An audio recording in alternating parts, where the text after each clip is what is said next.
നമുക്കിന്ന് വേദപുസ്തകത്തിൽ ഏറ്റവും ഇഷ്ടപ്പെട്ട 2 പദം, ഒന്ന് സൗഖ്യം, 2 അനുഗ്രഹം. Healing and blessing. അതിന് നമ്മൾ ഏത് 21 ആഴ്ചയോ അവിടെ പോവും, ആ ടെറസിൻ്റെ മണ്ടയിൽ പോവും. അല്ലെങ്കിൽ ഏതാഴ്ച 7 ആഴ്ച വേണമെങ്കിലും മറ്റിടത്ത് പോവും. കാരണം നമുക്ക് 2 കാര്യങ്ങൾ മതി. പ്രോസ്പെരിറ്റിയുടെ ഒരു മുഖമാണ് ക്രൈസ്തവ മതത്തിന് ഇന്ന് ആധുനിക സുവിശേഷകർ കൊടുക്കുന്നത്, സൗഖ്യം, അനുഗ്രഹം. എന്നാൽ ഇന്ന് രാത്രി സൗഖ്യത്തെക്കുറിച്ചും അനുഗ്രഹത്തെക്കുറിച്ചുമല്ല, ഏലി പുരോഹിതൻ എന്തുകൊണ്ട് ശാപം വാങ്ങി, അതുകൊണ്ടാണ് ഇന്ന് രാത്രി ഞാൻ ഈ മനുഷ്യനെ കുറിച്ച് പറയുന്നത്. ഈ പെരുന്നാളിന് 2 സാധ്യതയുണ്ട്. ഒന്ന് അനുഗ്രഹം, 2 ശാപം. ഈ പരിശുദ്ധന്മാരുടെ പെരുന്നാളിൽ ഉപയോഗിക്കുന്നൊരു പാട്ടുണ്ട്. ഈ എവൻഗേലിയോന്റെ ശേഷമാണെന്നാണ്. ഇപ്പം മർത്തശ്മുനി അമ്മയുടെ പെരുന്നാളാണെങ്കിൽ ആ പേര് ചേർക്കും. അവിടെ കുർബാനക്രമത്തിൽ എഴുതിയിരിക്കുന്നത് മാർത്തോമ എന്നാണ്. മാർത്തോമാതൻ പെരുന്നാളിൻ എന്നെ വിളിച്ചീശൻ, എൻ പാപത്തെ ഓർത്തപ്പോൾ പോകാൻ ഞാൻ ഞെട്ടി, പോയില്ലെന്നാൽ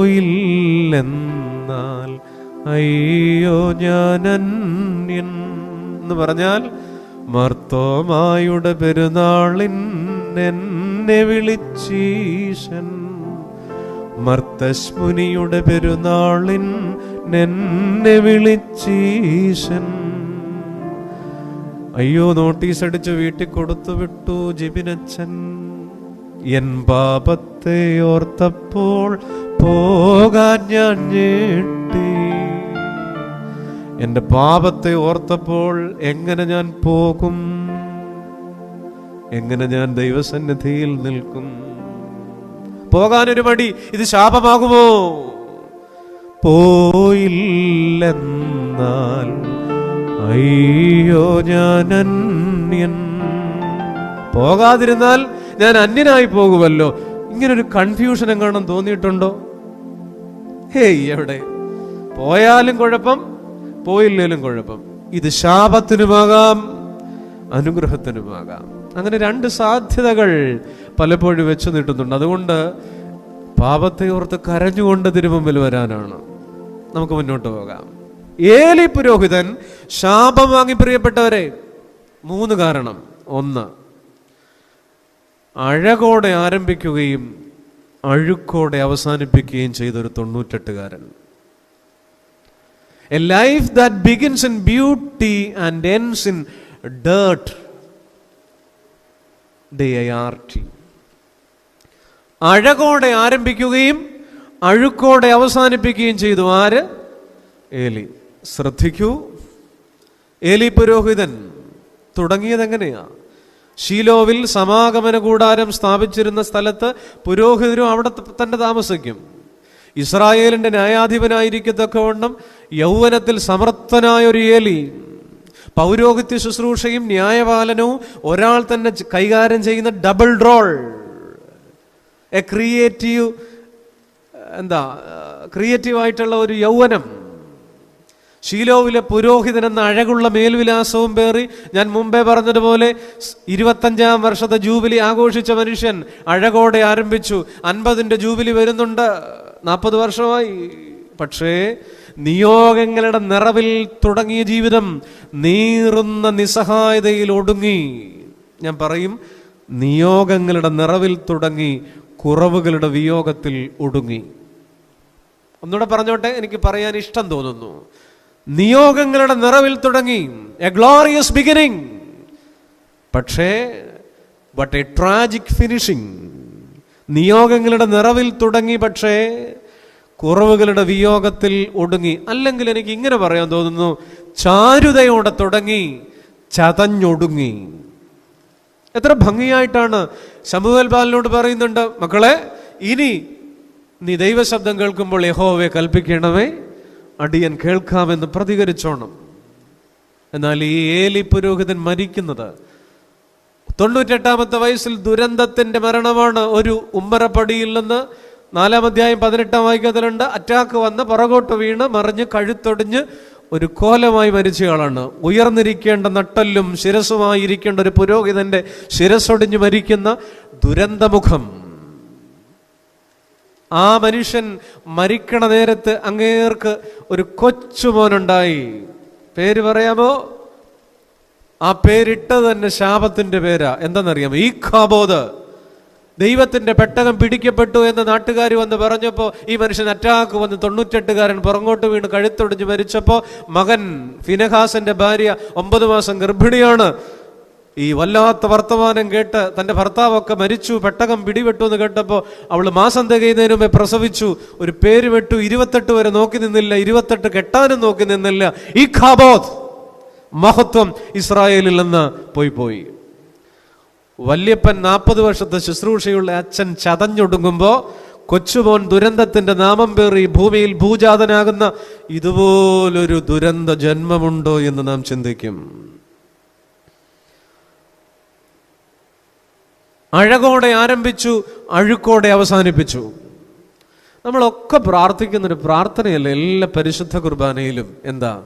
സമാധാന മനുഷ്യർക്കുള്ള നല്ല, ബാക്കിയൊന്ന് പറഞ്ഞോളൂ, നല്ല അവസാനത്തിന്. എല്ലാ ആരാധനയിലും പ്രാർത്ഥിക്കുന്നതാണ് സമാധാന മനുഷ്യർക്കുള്ള നല്ല അവസാനത്തിന്. പക്ഷേ ഏലി പുരോഹിതന്റെ ജീവിതം, ഈ നമ്മുടെ ജീവിതമായിട്ട് ഇതിനൊരു ബന്ധമുണ്ട്. അതുകൊണ്ടാണ് ഞാനിത് പറയുന്നത്. ചുമ്മാ ഏലി പുരോഹിതനെ തെറി പറഞ്ഞിട്ട് 8 നിർത്താനല്ലല്ലോ. നമ്മുടെ ജീവിതമായിട്ട് എന്നാ ബന്ധം? നമ്മുടെ പ്രത്യേകതയും നന്നായി തുടങ്ങും, മോശമായി അവസാനിപ്പിക്കും. ഈ പഴയ നിയമവും പുതിയ നിയമവും തമ്മിൽ ചില ഒരു വ്യത്യാസം ഇതാണ്. പഴയ നിയമത്തിൽ ആവേശത്തോടെ അഴകോടെ തുടങ്ങിയത് പലതും അഴുക്കോടെ തീർന്നേ. ശിംശോൻ എന്നാ തുടക്കമായിരുന്നു പ്രിയപ്പെട്ടവരെ. 6 പാക്ക് മസിലും നീട്ടിയ മുടിയൊക്കെ ആയിട്ടൊരു സൽമാൻ ഖാൻ ശൈലിൽ തുടങ്ങിയ പാർട്ടി ആര്? ശിംശോൻ. പക്ഷേ അവസാനോ എന്നാ ദുരന്ത പ്രിയപ്പെട്ടവരെ. ദാവീദ് എത്ര മനോഹരമായി നിഷ്കളങ്കതയോടെ തുടങ്ങുമ്പോൾ ജീവിതത്തിന്റെ അവസാനത്തിലേക്കൊക്കെ പോകുമ്പോൾ അത്ര നല്ലൊരു കഥയൊന്നും പറയാനില്ല.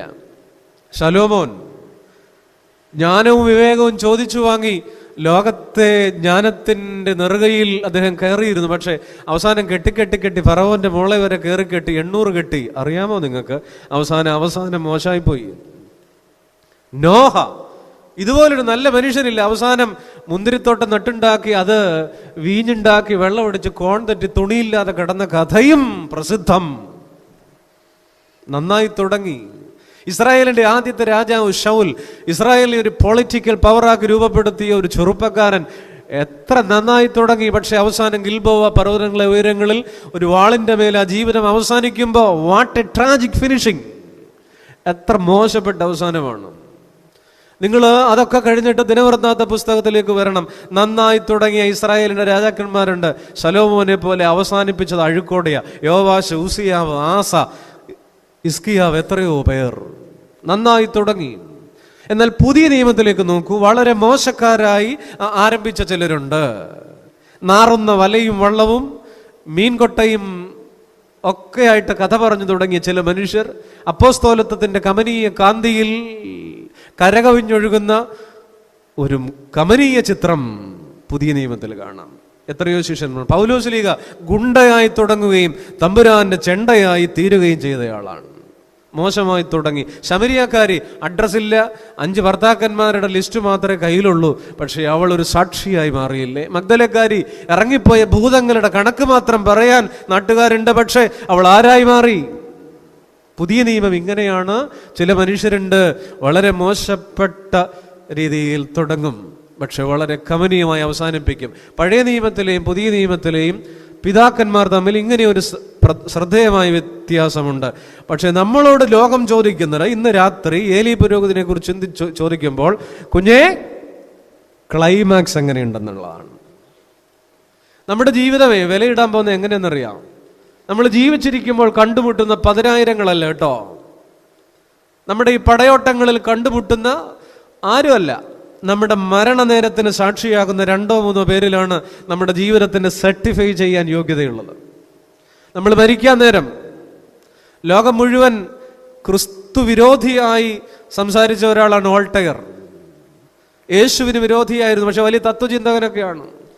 മരിക്കാൻ നേരം ദൈവനിഷേധിയായ മനുഷ്യന്റെ അടുത്ത് നിന്ന് സിസ്റ്റർ ഉണ്ടല്ലോ, നേഴ്സ്, ആ പുള്ളി മരിച്ചു കഴിഞ്ഞ് പറഞ്ഞൊരു കാര്യമുണ്ട്, ചരിത്രം രേഖപ്പെടുത്തിയിട്ടുണ്ട്. എനിക്ക് വയ്യൻ്റെ പൊന്നോ, ലോകം മുഴുവൻ തരാമെന്ന് പറഞ്ഞാലും ദൈവമില്ലാത്തൊരു മനുഷ്യന്റെ മരണക്കിടക്കയിൽ ഇനി എനിക്ക് മേല. എങ്ങനെ അവസാനിപ്പിക്കുന്നു? ഇംഗ്ലീഷിലൊരു ചൊല്ലുണ്ട്, all is well that ends well. നന്നായി അവസാനിപ്പിക്കുമെങ്കിൽ എല്ലാം നന്നാവും. യേശു അവസാനിപ്പിച്ചത് ഇങ്ങനെയാണ്, നിവൃത്തിയായി എന്ന് പറഞ്ഞാൽ എതലസ്തായി, ഇറ്റ്സ് ഫിനിഷ്ഡ്. എന്താണ് നിവൃത്തിയായി? പൂർത്തിയായി, ഒക്കെ കഴിഞ്ഞു എന്നാണ് എൻ്റെ അർത്ഥം. ചിരിച്ചോണ്ട് 33-ാമത്തെ വയസ്സിൽ. നമ്മളിവിടെ 66 തുടങ്ങിയിട്ട് പോലുമില്ല. അവിടെയാണ് 33-ാമത്തെ വയസ്സിൽ. അതിനൊരു മറ്റൊരു അർത്ഥമുണ്ട്. നമ്മുടെ ഭാരതത്തിൻ്റെ ചിന്ത പറഞ്ഞാൽ കഠോപനിഷത്ത് പറയും, ഈ ജീവിച്ചിരിക്കുമ്പോൾ നമ്മൾ ഈ ചെയ്തുകൊണ്ടിരിക്കുന്നതിൻ്റെ പേര് പ്രവൃത്തി എന്നാണ്, ഭോഗം എന്ന് പറയും. ഒടുക്കത്തോട്ട് ഓടിക്കൊണ്ടിരിക്കുകയാണ് നമ്മൾ, ഭോഗം, പ്രവൃത്തിയിൽ മുഴുകിയവരാണ്. എന്നാൽ നമ്മളിവിടുന്ന് പോകുമ്പോൾ നിവൃത്തിയാകണം, യോഗം. പ്രവൃത്തിയിൽ നിന്ന് നിവൃത്തിയിലേക്ക്, അതാണ് യോഗം. മരണം ഒരു യോഗമാണ്, പരമാത്മയോഗം. പരമാത്മാവുമായിട്ട് യോഗം ഉണ്ടാവുക, അതാണ് നിവൃത്തിയായി എന്ന് പറഞ്ഞാൽ നമ്മുടെ നാട്ടിലെ അർത്ഥം. ഞാൻ പറഞ്ഞു വന്നത് എങ്ങനെ അവസാനിപ്പിക്കുന്നു എന്നുള്ളതാണ്. ഓർക്കണം, ഒരുപാട് പേരുണ്ട്. ക്ലൈമാക്സ് എങ്ങനെയുണ്ട്? ഇതാണ് ചോദ്യം. ഏലി പുരോഹിതൻ നന്നായി തുടങ്ങി, പക്ഷേ അവസാനം പാളിപ്പോയില്ലേ? നമ്മളോ നമ്മുടെ ജീവിതത്തെക്കുറിച്ച് ചിന്തിച്ചു നോക്കിക്കേ. കുറച്ചുകൂടെ മുന്നോട്ട് പോയിക്കൊണ്ടിരിക്കുമ്പോൾ നമ്മുടെ വീടുകളിലൊക്കെ ഒരു ജീവിതം ആരംഭിക്കുമ്പോഴുള്ള ആ സുഗന്ധം ഇപ്പോഴുണ്ടോ? ഈ മണക്കാല കെട്ടിച്ചോണ്ട് വന്നിട്ട് സഹോദരി 17 വർഷമായി, അല്ലെ 41 വർഷമായി ധൈര്യപ്പുണ്ട്. ഈ മണക്കാല വന്ന കാലത്തെ ആ ജീവിതത്തിൻ്റെ ഹൃദ്യത ഇപ്പോഴുണ്ടോ എന്നുള്ളതാണ് ചോദ്യം. ഇരിപ്പ് കണ്ടാലറിയാം എവിടെ ഉണ്ടാകാനാച്ചോ. ഇതിൻ്റെയൊക്കെ ഇടയ്ക്ക് ഇങ്ങനെ മുന്നോട്ട് പോകുമ്പോൾ അല്ലേ, ഒരു ജീവിതം ആരംഭിക്കുമ്പോൾ, ഒരു പ്രണയം തുടങ്ങുമ്പോൾ, ഒരു സൗഹൃദം സ്ഥാപിക്കുമ്പോൾ, ഒരു വീട്ടിലേക്ക് വന്നു കയറുമ്പോൾ ഉണ്ടായിരുന്നതൊക്കെ അങ്ങ് കുറഞ്ഞു പോകുന്നില്ലേ? തുടക്കത്തിൽ അതിനോട് പുലർത്തുന്ന ഒരു അടുപ്പം പിന്നീടില്ല. അല്ലെ, കല്യാണം കഴിച്ച് കുറേ പഴകിയവരൊക്കെ ഇവിടെ ഇരിപ്പുണ്ട്. ചോദിച്ചാൽ മതി, എങ്ങനെയുണ്ടപ്പോ? ഇപ്പം എൻ്റെ പൊന്നു മോളെ ചാറ്റ് ചെയ്തിട്ട് ഇവനെ, ഈ ചേട്ടനെ മാത്രം ഞാൻ കേട്ടു എന്നൊക്കെ പറഞ്ഞ് വാശി പിടിച്ച് നിൽക്കുകയാണ്. കുറെ പഴകിയവരോട് ചോദിക്കുക, ആദ്യത്തെ ഊഷ്മളതയൊന്നും പിന്നീടില്ലെന്നേ. എന്നാൽ അങ്ങനെയുള്ള ചില ജീവിതങ്ങളും ഉണ്ട്. ആരംഭത്തിൽ വിളമ്പുന്നതിനൊക്കെ ലഹരി ഉണ്ടാകും, പിന്നീട് എപ്പോഴോ മടുപ്പിച്ചു തുടങ്ങും. 2 കാര്യം മറക്കരുത് കേട്ടോ ജീവിക്കുന്നെങ്കിൽ. ഒന്ന്, കാനാവിലെ അവസാനത്തെ പന്തി. ഏതായിരുന്നാലും അത് സുറിയാനി ക്രിസ്ത്യാനികളായിരിക്കത്തില്ല. അതിനകത്ത് അവസാനത്തെ പന്തി നോക്കി നിൽക്കില്ലല്ലോ നമ്മൾ.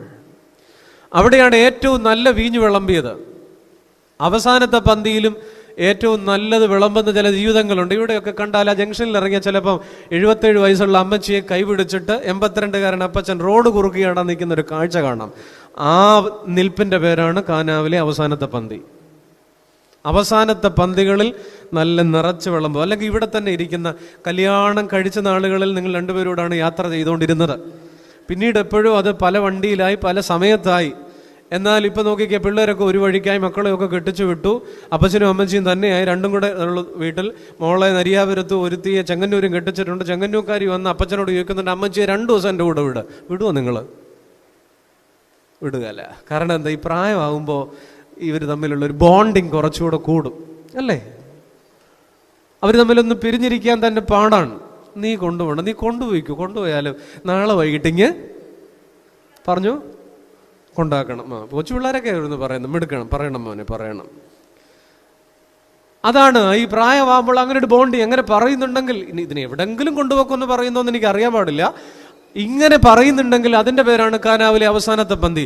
ഒരെണ്ണം കൂടെ മറക്കരുത്, ഏതാണെന്നറിയാം? മരുഭൂമിയിൽ 3 ദിവസം വിശന്ന് പണ്ടാരടങ്ങി നിന്നപ്പോൾ കർത്താവ് അപ്പമെടുത്ത് വാഴ്ത്തി നുറുക്കിയിട്ട് കൊടുത്തു.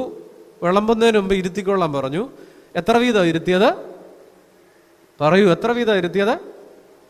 50 പേരെ വീതം. എത്ര പേരുണ്ടായിരുന്നു?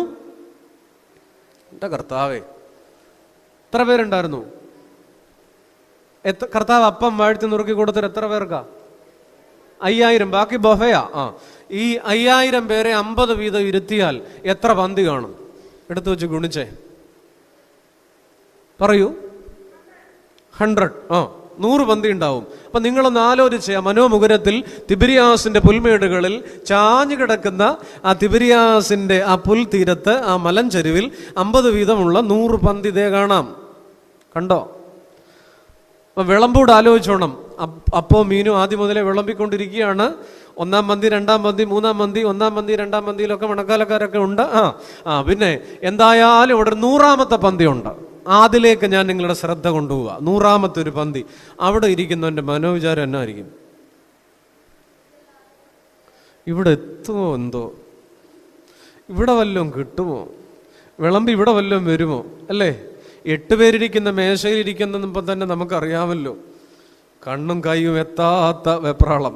ആ 100-ാമത്തെ പന്തിയിൽ നിങ്ങൾ പറ, ഈ പള്ളിക്കകത്തിരിക്കുന്ന ഞാനോ നിങ്ങളോ കാണുമോ? എത്ര ദിവസത്തെ വിശപ്പാ? പ്രാന്ത് കയറുന്ന വിശപ്പാ. 3 ദിവസത്തെ വിശപ്പാ. ആ 100-ാമത്തെ പന്തിയിൽ ഒരു മലയാളിയും കാണുകയല്ല. പിന്നെ ഏതെങ്കിലും വിദേശികൾ പാവപ്പെട്ടവർ കാണുമെങ്കിലേ ഉള്ളൂ. പക്ഷെ ആ 100-ാമത്തെ പന്തിയിലും നിറച്ചിട്ട് ശേഷിപ്പിച്ച ഒരു തമ്പുരാനുണ്ടെങ്കിൽ ഓർക്കണം, 100-ാമത്തെ പന്തിയിലും തൃപ്തിപ്പെടുത്താൻ കഴിയുന്നൊരു ദൈവമുണ്ട്. മറക്കരുത്. അഴകോടെ ആരംഭിക്കുകയും അഴുക്കോടെ അവസാനിപ്പിക്കുകയും ചെയ്യുകയാണോ? അവസാനത്തോളം നല്ലത് വിളമ്പുമോ എന്നാണ് ചോദ്യം. അവസാനത്തോളം ലഹരി പിടിച്ചിരിക്കുമോ എന്നുള്ളതാണ് ചോദ്യം. ആരാണ് ദൈവം? ഒറ്റ വാചകം, വളരെ സിമ്പിളായിട്ട് ആർക്കും പറയാം. ഏറ്റവും നല്ലത് നൽകിയതും എല്ലാം നൽകിയതും അവസാനത്തോളം നൽകിയതുമായ ആളെയാണ് യേശു എന്ന് വിളിക്കുക.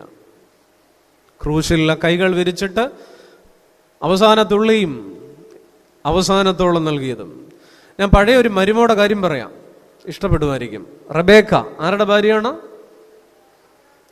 ഇസഹാക്കിന്റെ ഭാര്യയാണ്. മോനെ, തെറ്റിയാലും ശരിയായാലും പറഞ്ഞോണോ ഇന്ന്? തെറ്റൊന്നും ഇവിടെ ഒരു വിഷയമേ അല്ല. ഇസഹാക്കിന്റെ ഭാര്യയാണ്. ഇസഹാക്ക് പെണ്ണ് കെട്ടിയപ്പോ അമ്മച്ചി മരിച്ച കാലാണ്. ഇസഹാക്കിന്റെ അമ്മച്ചിയുടെ പേരെന്താണ്? സാറ. സാറ മരിച്ച കാലത്താണ് ഇസഹാക്ക് പെണ്ണ് കെട്ടുന്നത്. അവിടെ ഇങ്ങനെ എഴുതിയിട്ടുണ്ട്, ഈ മരുമോള് വന്നു കയറിയപ്പോൾ, റബേക്ക വന്നു കയറിയപ്പോൾ ഇസഹാക്കിന്റെ അമ്മയുടെ മരണദുഃഖം മാറി. അമ്മച്ചി മരിച്ച വിഷമത്തിലിരുന്ന് ഇസഹാക്കിന് ഈ പെങ്കൊച്ചിനെ കെട്ടിക്കൊണ്ട് വന്നപ്പോൾ കുറേ നല്ല സന്തോഷമൊക്കെ തോന്നി. അങ്ങനെയല്ലേ ഒരു പങ്കാളി ജീവിതത്തിലേക്ക് വന്നപ്പോൾ എത്ര നന്നായി തുടങ്ങി. മുന്നോട്ട് പോയി. റബേക്കയ്ക്കും പ്രായമായി, ഇസഹാക്കിനും പ്രായമായി. അവസാന കാലത്ത് ഇസഹാക്ക് ഒരു പഴംതുണിക്കെട്ട് പോലെ പഴയ മെത്തൽ 8 പോലെ ചുരുണ്ട് കിടക്കുമ്പോൾ മൂപ്പിലാന് ഇറച്ചി കഴിക്കാനൊരു മോഹം, അല്ലേ? അങ്ങനെയാണ് വേട്ട ഇറച്ചിക്ക് മക്കളെ വിടുന്നത്. ആ സമയത്തൊക്കെ ഈ കണ്ണു കാണാൻ വയ്യാത്ത ഭർത്താവിൻ്റെ ചാരത്ത് നിൽക്കുന്ന ഭാര്യ റബേക്ക മക്കളോട് പറഞ്ഞു കൊടുക്കുന്നവരെന്താ? സ്വന്തം ഭർത്താവിന്, നമ്മുടെ പിള്ളേരുടെ ഭാഷയിൽ പറഞ്ഞ് പാലും വെള്ളത്തിൽ പണി കൊടുക്കാൻ കൂട്ടുനിന്നവരാരാ? റബേക്കയാണ്, ഭാര്യയാണ്. ഈ ഇസഹാക്കിന്റെ മരണദുഃഖം, ഇസഹാക്കിന്റെ കിടക്കയിൽ ഒരു ദുഃഖം അനുഭവിക്കുന്നുണ്ട്. അപ്പാ, ഞാൻ നിന്നോട് സ്വർഗം വസ്തു ഒന്നും ചോദിക്കുന്നല്ലോ, ഒരു അനുഗ്രഹം ബാക്കിയില്ലേ? ഇസഹാക്കിന്റെ വാർദ്ധക്യം കിടുങ്ങിപ്പോകുന്നുണ്ട് അവിടെയൊക്കെ ഇസഹാക്കിന് ഭാര്യ കൊടുക്കുന്നൊരു ദുഃഖമാണ്. നിങ്ങളൊന്ന് ആലോചിച്ച് നോക്കിക്കേ, ഈ ഇരിക്കുന്ന റബേക്കമാരൊന്ന് ആലോചിച്ച് നോക്കിക്കേ. വന്നു കയറിയപ്പോൾ എന്നാ സന്തോഷമായിരുന്നു. കൊറ്റനെല്ലൂർ വന്നപ്പോഴുള്ള റബേക്കയാണോ ഇപ്പോ? ഇസഹാക്കിന്റെ അമ്മയുടെ മരണദുഃഖം മാറിയെങ്കിൽ ആ ഇസഹാക്കിന് വാർദ്ധക്യത്തിൽ ഈ സ്ത്രീ സമ്മാനിച്ചത് ചില ദുഃഖമാണ്. അഴകോടെ ആരംഭിക്കുകയും അഴുക്കോടെ അവസാനിപ്പിക്കുകയും ചെയ്യുന്നു. നമ്മളൊന്ന് ആലോചിക്കുക. ഈ ഇന്നത്തെ ഭാഷയിൽ പറഞ്ഞാൽ സ്നേഹിക്കാൻ ഒരാൾ ഉണ്ടാകുക എന്നുള്ളത് പ്രധാനമാണ്. എല്ലാ മനുഷ്യർക്കും വേണം. പക്ഷെ സ്ഥിരമായി ഒരാളെ സ്നേഹിക്കുക എന്നുള്ളതാണ് ഇപ്പോഴത്തെ ബുദ്ധിമുട്ട്. കുറച്ചു പേർക്ക് മനസ്സിലായി. സ്നേഹിക്കാൻ ഒരാൾ ഉണ്ടാവുക എന്നുള്ളത് അത്യാവശ്യമാണ്. പക്ഷെ ഒരാളെ സ്ഥിരമായി സ്നേഹിക്കുക, അതാണ് 8ാം ക്ലാസ്സിൽ തുടങ്ങും, 9ാം ക്ലാസ്സിൽ പൊട്ടും, 10ാം ക്ലാസ്സിൽ അടുത്തിട്ട് കിട്ടും, പിന്നെ +1 +2 അത് പൊക്കോളും. ചില കൗൺസിലിങ്ങിലൊക്കെ ചിലരൊക്കെ സ്കൂളിൽ ജോലി ചെയ്യുന്നതുകൊണ്ട് പ്രിയപ്പെട്ട റിഞ്ചോച്ചനൊക്കെ ഇതുപോലുള്ള കഥകൾ പറയാൻ കാണും. 1 2 ഒന്നുമല്ല, ഞെട്ടിപ്പോവുന്നാ പറയണം, ഞെട്ടിപ്പോവും അല്ലേ? 5ഉം 6ഉം ഒക്കെ കാണും. മാത്തമാറ്റിക്സിൽ ഒരു തിയറി ഉണ്ട്, 2 വാക്കുകളുണ്ട്. ഒന്ന് വേരിയബിൾ എന്നും ഒന്ന് കോൺസ്റ്റന്റ് എന്നുമാണ്. മാത്തമാറ്റിക്സ് പഠിക്കുന്നവർക്കറിയാം. അത് ഏത് ഈ ഒരു പ്രോബ്ലം ചെയ്യുമ്പോൾ ഈ കോൺസ്റ്റന്റ് ഒരിക്കലും മാറുകയല്ല, വേരിയബിൾ ആണെങ്കിൽ മാറിക്കൊണ്ടിരിക്കും. അതാണ് മാത്തമാറ്റിക്സിൻ്റെ ഈ 2 ടേം, വേരിയബിൾ ആൻഡ് കോൺസ്റ്റന്റ്. ഞാനിന്ന് നിത്യജീവിതത്തിലേക്ക് ഇതൊന്ന് എടുത്തു വയ്ക്കാൻ പോവാം, കോൺസ്റ്റന്റും വേരിയബിളും. ഞാനൊരു പ്രയോഗം പറയാം, നിങ്ങൾ മനസ്സിലാക്കേണ്ടാവും. ഇനി പ്രായമുള്ളവർ മനസ്സിലാക്കിയില്ലെങ്കിലും വലിയ കാര്യമില്ല. In today's world I love you is a mathematical function. മനസ്സിലാവുന്നുണ്ടല്ലോ പിള്ളേർക്ക്, കിടാങ്ങൾക്ക്. In today's world, I love you is a mathematical function, where I love is a constant and you is a variable. മനസ്സിലായോ? തലകുലിക്കാൻ മതി, ചെറുതുകൾ മാത്രം തലകുലിക്കാൻ മതി. മനസ്സിലായോ? I love is a constant but you is a, എനിക്ക് സ്നേഹിക്കണം, ഞാൻ സ്നേഹിക്കുന്നു എന്നുള്ളത് ഉറപ്പുള്ള കാര്യമാണ്. പക്ഷെ ആളിങ്ങനെ, അതാണ് ആളിങ്ങനെ മാറിക്കൊണ്ടിരിക്കും. എൻ്റെ ഈ ശുശ്രൂഷയിൽ ഇന്ന് രാത്രി എന്നെ പൂരിപ്പിക്കാൻ കുറെ ചെറുമക്കളെ ദൈവം ഒരുക്കിയിട്ടുണ്ട്. ദൈവമേ നന്ദി. അഴകോടെ ആരംഭിക്കുകയും നീണ്ടു നിൽക്കുന്ന കുടുംബജീവിതത്തിലൊക്കെ ഇന്ന് നമുക്കറിയാമല്ലോ, ഈ സാധാരണ ഉപയോഗിക്കുന്നൊരു വാക്കാണ് ഹണിമൂൺ. കേട്ടിട്ടില്ലേ? പിന്നെ കേട്ടിട്ടുണ്ടോന്നോ? ഹണിമൂൺ. എന്താണ് ഈ ഹണിമൂൺ? ദമ്പതികൾക്കിടയിൽ കുടുംബജീവിതത്തിലേക്ക് പ്രവേശിക്കുമ്പോൾ ആദ്യ നാളുകളിൽ ഈ ഹണിമൂൺ എന്നുള്ള പദം അല്ലേ, അതിന് മൂന്നാറിലോ സിംലയിലോ കുളു മണാലിയിലോ ഒക്കെ പോറുണ്ട്. എങ്ങനെയാണ് ഈ വാക്കുണ്ടായെന്നറിയാം? അതൊരു പോസിറ്റീവ് വാക്കൊന്നും ആണെന്ന് എനിക്ക് തോന്നുന്നില്ല. ഹണി എന്ന് പറഞ്ഞാൽ എന്താ? ഹണി, തേൻ. നമ്മൾ ഒരാളെ തേനെന്ന് വിളിക്കുന്നത് എപ്പോഴാ? അവൻ നമ്മുടെ ഒരു 500 രൂപ എടുത്തുകൊണ്ട് പോയി കഴിയുമ്പോഴാണോ? അല്ല. സ്നേഹം കൂടുമ്പോൾ പൊന്നേ, തേനേ, ബാക്കിയൊന്നും ഇപ്പം പറയണ്ട, അങ്ങനെ വിളിക്കും. തേൻ സ്നേഹഭാജനത്തെ വിളിക്കുന്ന പേരാണ്. മൂൺ എന്ന് പറഞ്ഞാൽ എന്താ? ചന്ദ്രൻ, പൂർണ്ണചന്ദ്രൻ. ഈ ചന്ദ്രൻ്റെ പ്രത്യേകത എന്താ? നമ്മൾ മുറ്റത്തിറങ്ങി ഇന്ന് മേലോട്ട് ഈ പൂർണ്ണചന്ദ്രനെ നോക്കിയാൽ ഒരു വെള്ളിമേഘ കയറിൽ നിന്ന് ഈ പൂർണ്ണചന്ദ്രൻ നിലാവിൽ പുഞ്ചിരിച്ച് ആകാശത്ത് പ്രത്യക്ഷപ്പെടും. നമ്മളൊരു അല്പനേരം കഴിയുമ്പോൾ ഈ ചന്ദ്രൻ അടുത്ത മേഘത്തിൻ്റെ കീറിനകത്തേക്ക് മറയും, പിന്നെയും വരും. എന്ന് പറഞ്ഞാൽ ഈ ചന്ദ്രൻ എന്ന് പറഞ്ഞാൽ അതിന് പൂർണ്ണ നിലാവിന് എപ്പോഴും ഒരു റൊമാൻറ്റിക് ഫീൽ ഉണ്ടല്ലോ. പെട്ടെന്ന് പ്രത്യക്ഷമായി പെട്ടെന്ന് മേഘങ്ങൾക്കിടയിൽ അപ്രത്യക്ഷമാകുന്നയാളാണ് ചന്ദ്രൻ. ഹണിമൂൺ എന്ന് പറഞ്ഞാൽ കല്യാണം കഴിച്ചതല്ലേ ഉള്ളൂ കുഞ്ഞെ, കല്യാണം കഴിച്ചതല്ലേ ഉള്ളൂ, പെട്ടെന്ന് അങ്ങ് അപ്രത്യക്ഷമാകും മുമ്പ് സ്നേഹം കവിഞ്ഞൊഴുകുന്ന കാലഘട്ടമാണിത്. സ്നേഹിച്ചോ? പെട്ടെന്ന് അങ്ങ് അപ്രത്യക്ഷമാകും മുമ്പ് സ്നേഹം കവിഞ്ഞൊഴുകുന്ന കാലഘട്ടമാണ്. സ്നേഹിച്ചോ? അപ്പം ഞാൻ ചോദിക്കട്ടെ, ഹണിമൂൺ എന്നുള്ളതൊരു പോസിറ്റീവ് വാക്കാണോ? പറ. സ്നേഹത്തിൻ്റെ നൈരന്തര്യമില്ലാതെ പെട്ടെന്ന് തീർന്നു പോകാനുള്ളതാണോ?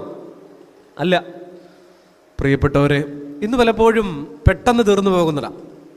നമ്മുടെ കയ്യിലിരിക്കുന്ന വേദപുസ്തകത്തിൽ ഇല്ലാത്ത ചില പുസ്തകങ്ങൾ കൂടെയുള്ള അപ്പോക്രിഫ പുസ്തകം അല്ലേ ഉണ്ട്. അതിനകത്താണല്ലോ മർത്തശ്മുനിയമ്മയുടെ കഥയൊക്കെ പറയും. അപ്പം മണക്കാലക്കാർക്ക് അത് പരിചയമാണ്. അതിനകത്ത് തോബിത്തിൻ്റെ പുസ്തകമുണ്ട്. തോബിത്തിൻ്റെ കല്യാണം കഴിഞ്ഞു. ആദ്യ രാത്രി മണിയറയിലേക്ക് പ്രവേശിക്കും മുമ്പ് ഈ തോബിത്ത് തനിക്ക് നൽകപ്പെട്ട മണവാട്ടിയെ ഓർത്ത് പ്രാർത്ഥിക്കുന്നത് ഇങ്ങനെയാണ്. അത് ആ വേദപുസ്തകത്തിൽ രേഖപ്പെടുത്തിയിട്ടുണ്ട്. അതിങ്ങനെയാണ്: കർത്താവെ, ഞാനിവളെ സ്വീകരിക്കുന്നത് ജഡീകമായ അഭിലാഷത്താലല്ല, നിഷ്കളങ്കമായ പ്രേമത്താലാണ്. മരണം വരെ ഒരുമിച്ച് യാത്ര ചെയ്യാൻ അനുഗ്രഹിക്കണം. കുറിച്ച് വെക്കാവുന്നതാണ് കേട്ടോ. കല്യാണം കഴിക്കാനുള്ള ചെറുപ്പക്കാർക്ക് ഓർത്ത് വയ്ക്കാവുന്നതാണ്. എന്താ? ഇന്ന് പ്രസംഗം ഒന്നും ഓർത്തില്ലെങ്കിൽ ഈ സാധനം ഓർത്തോണം. ഇങ്ങനെയാണ് പ്രാർത്ഥന: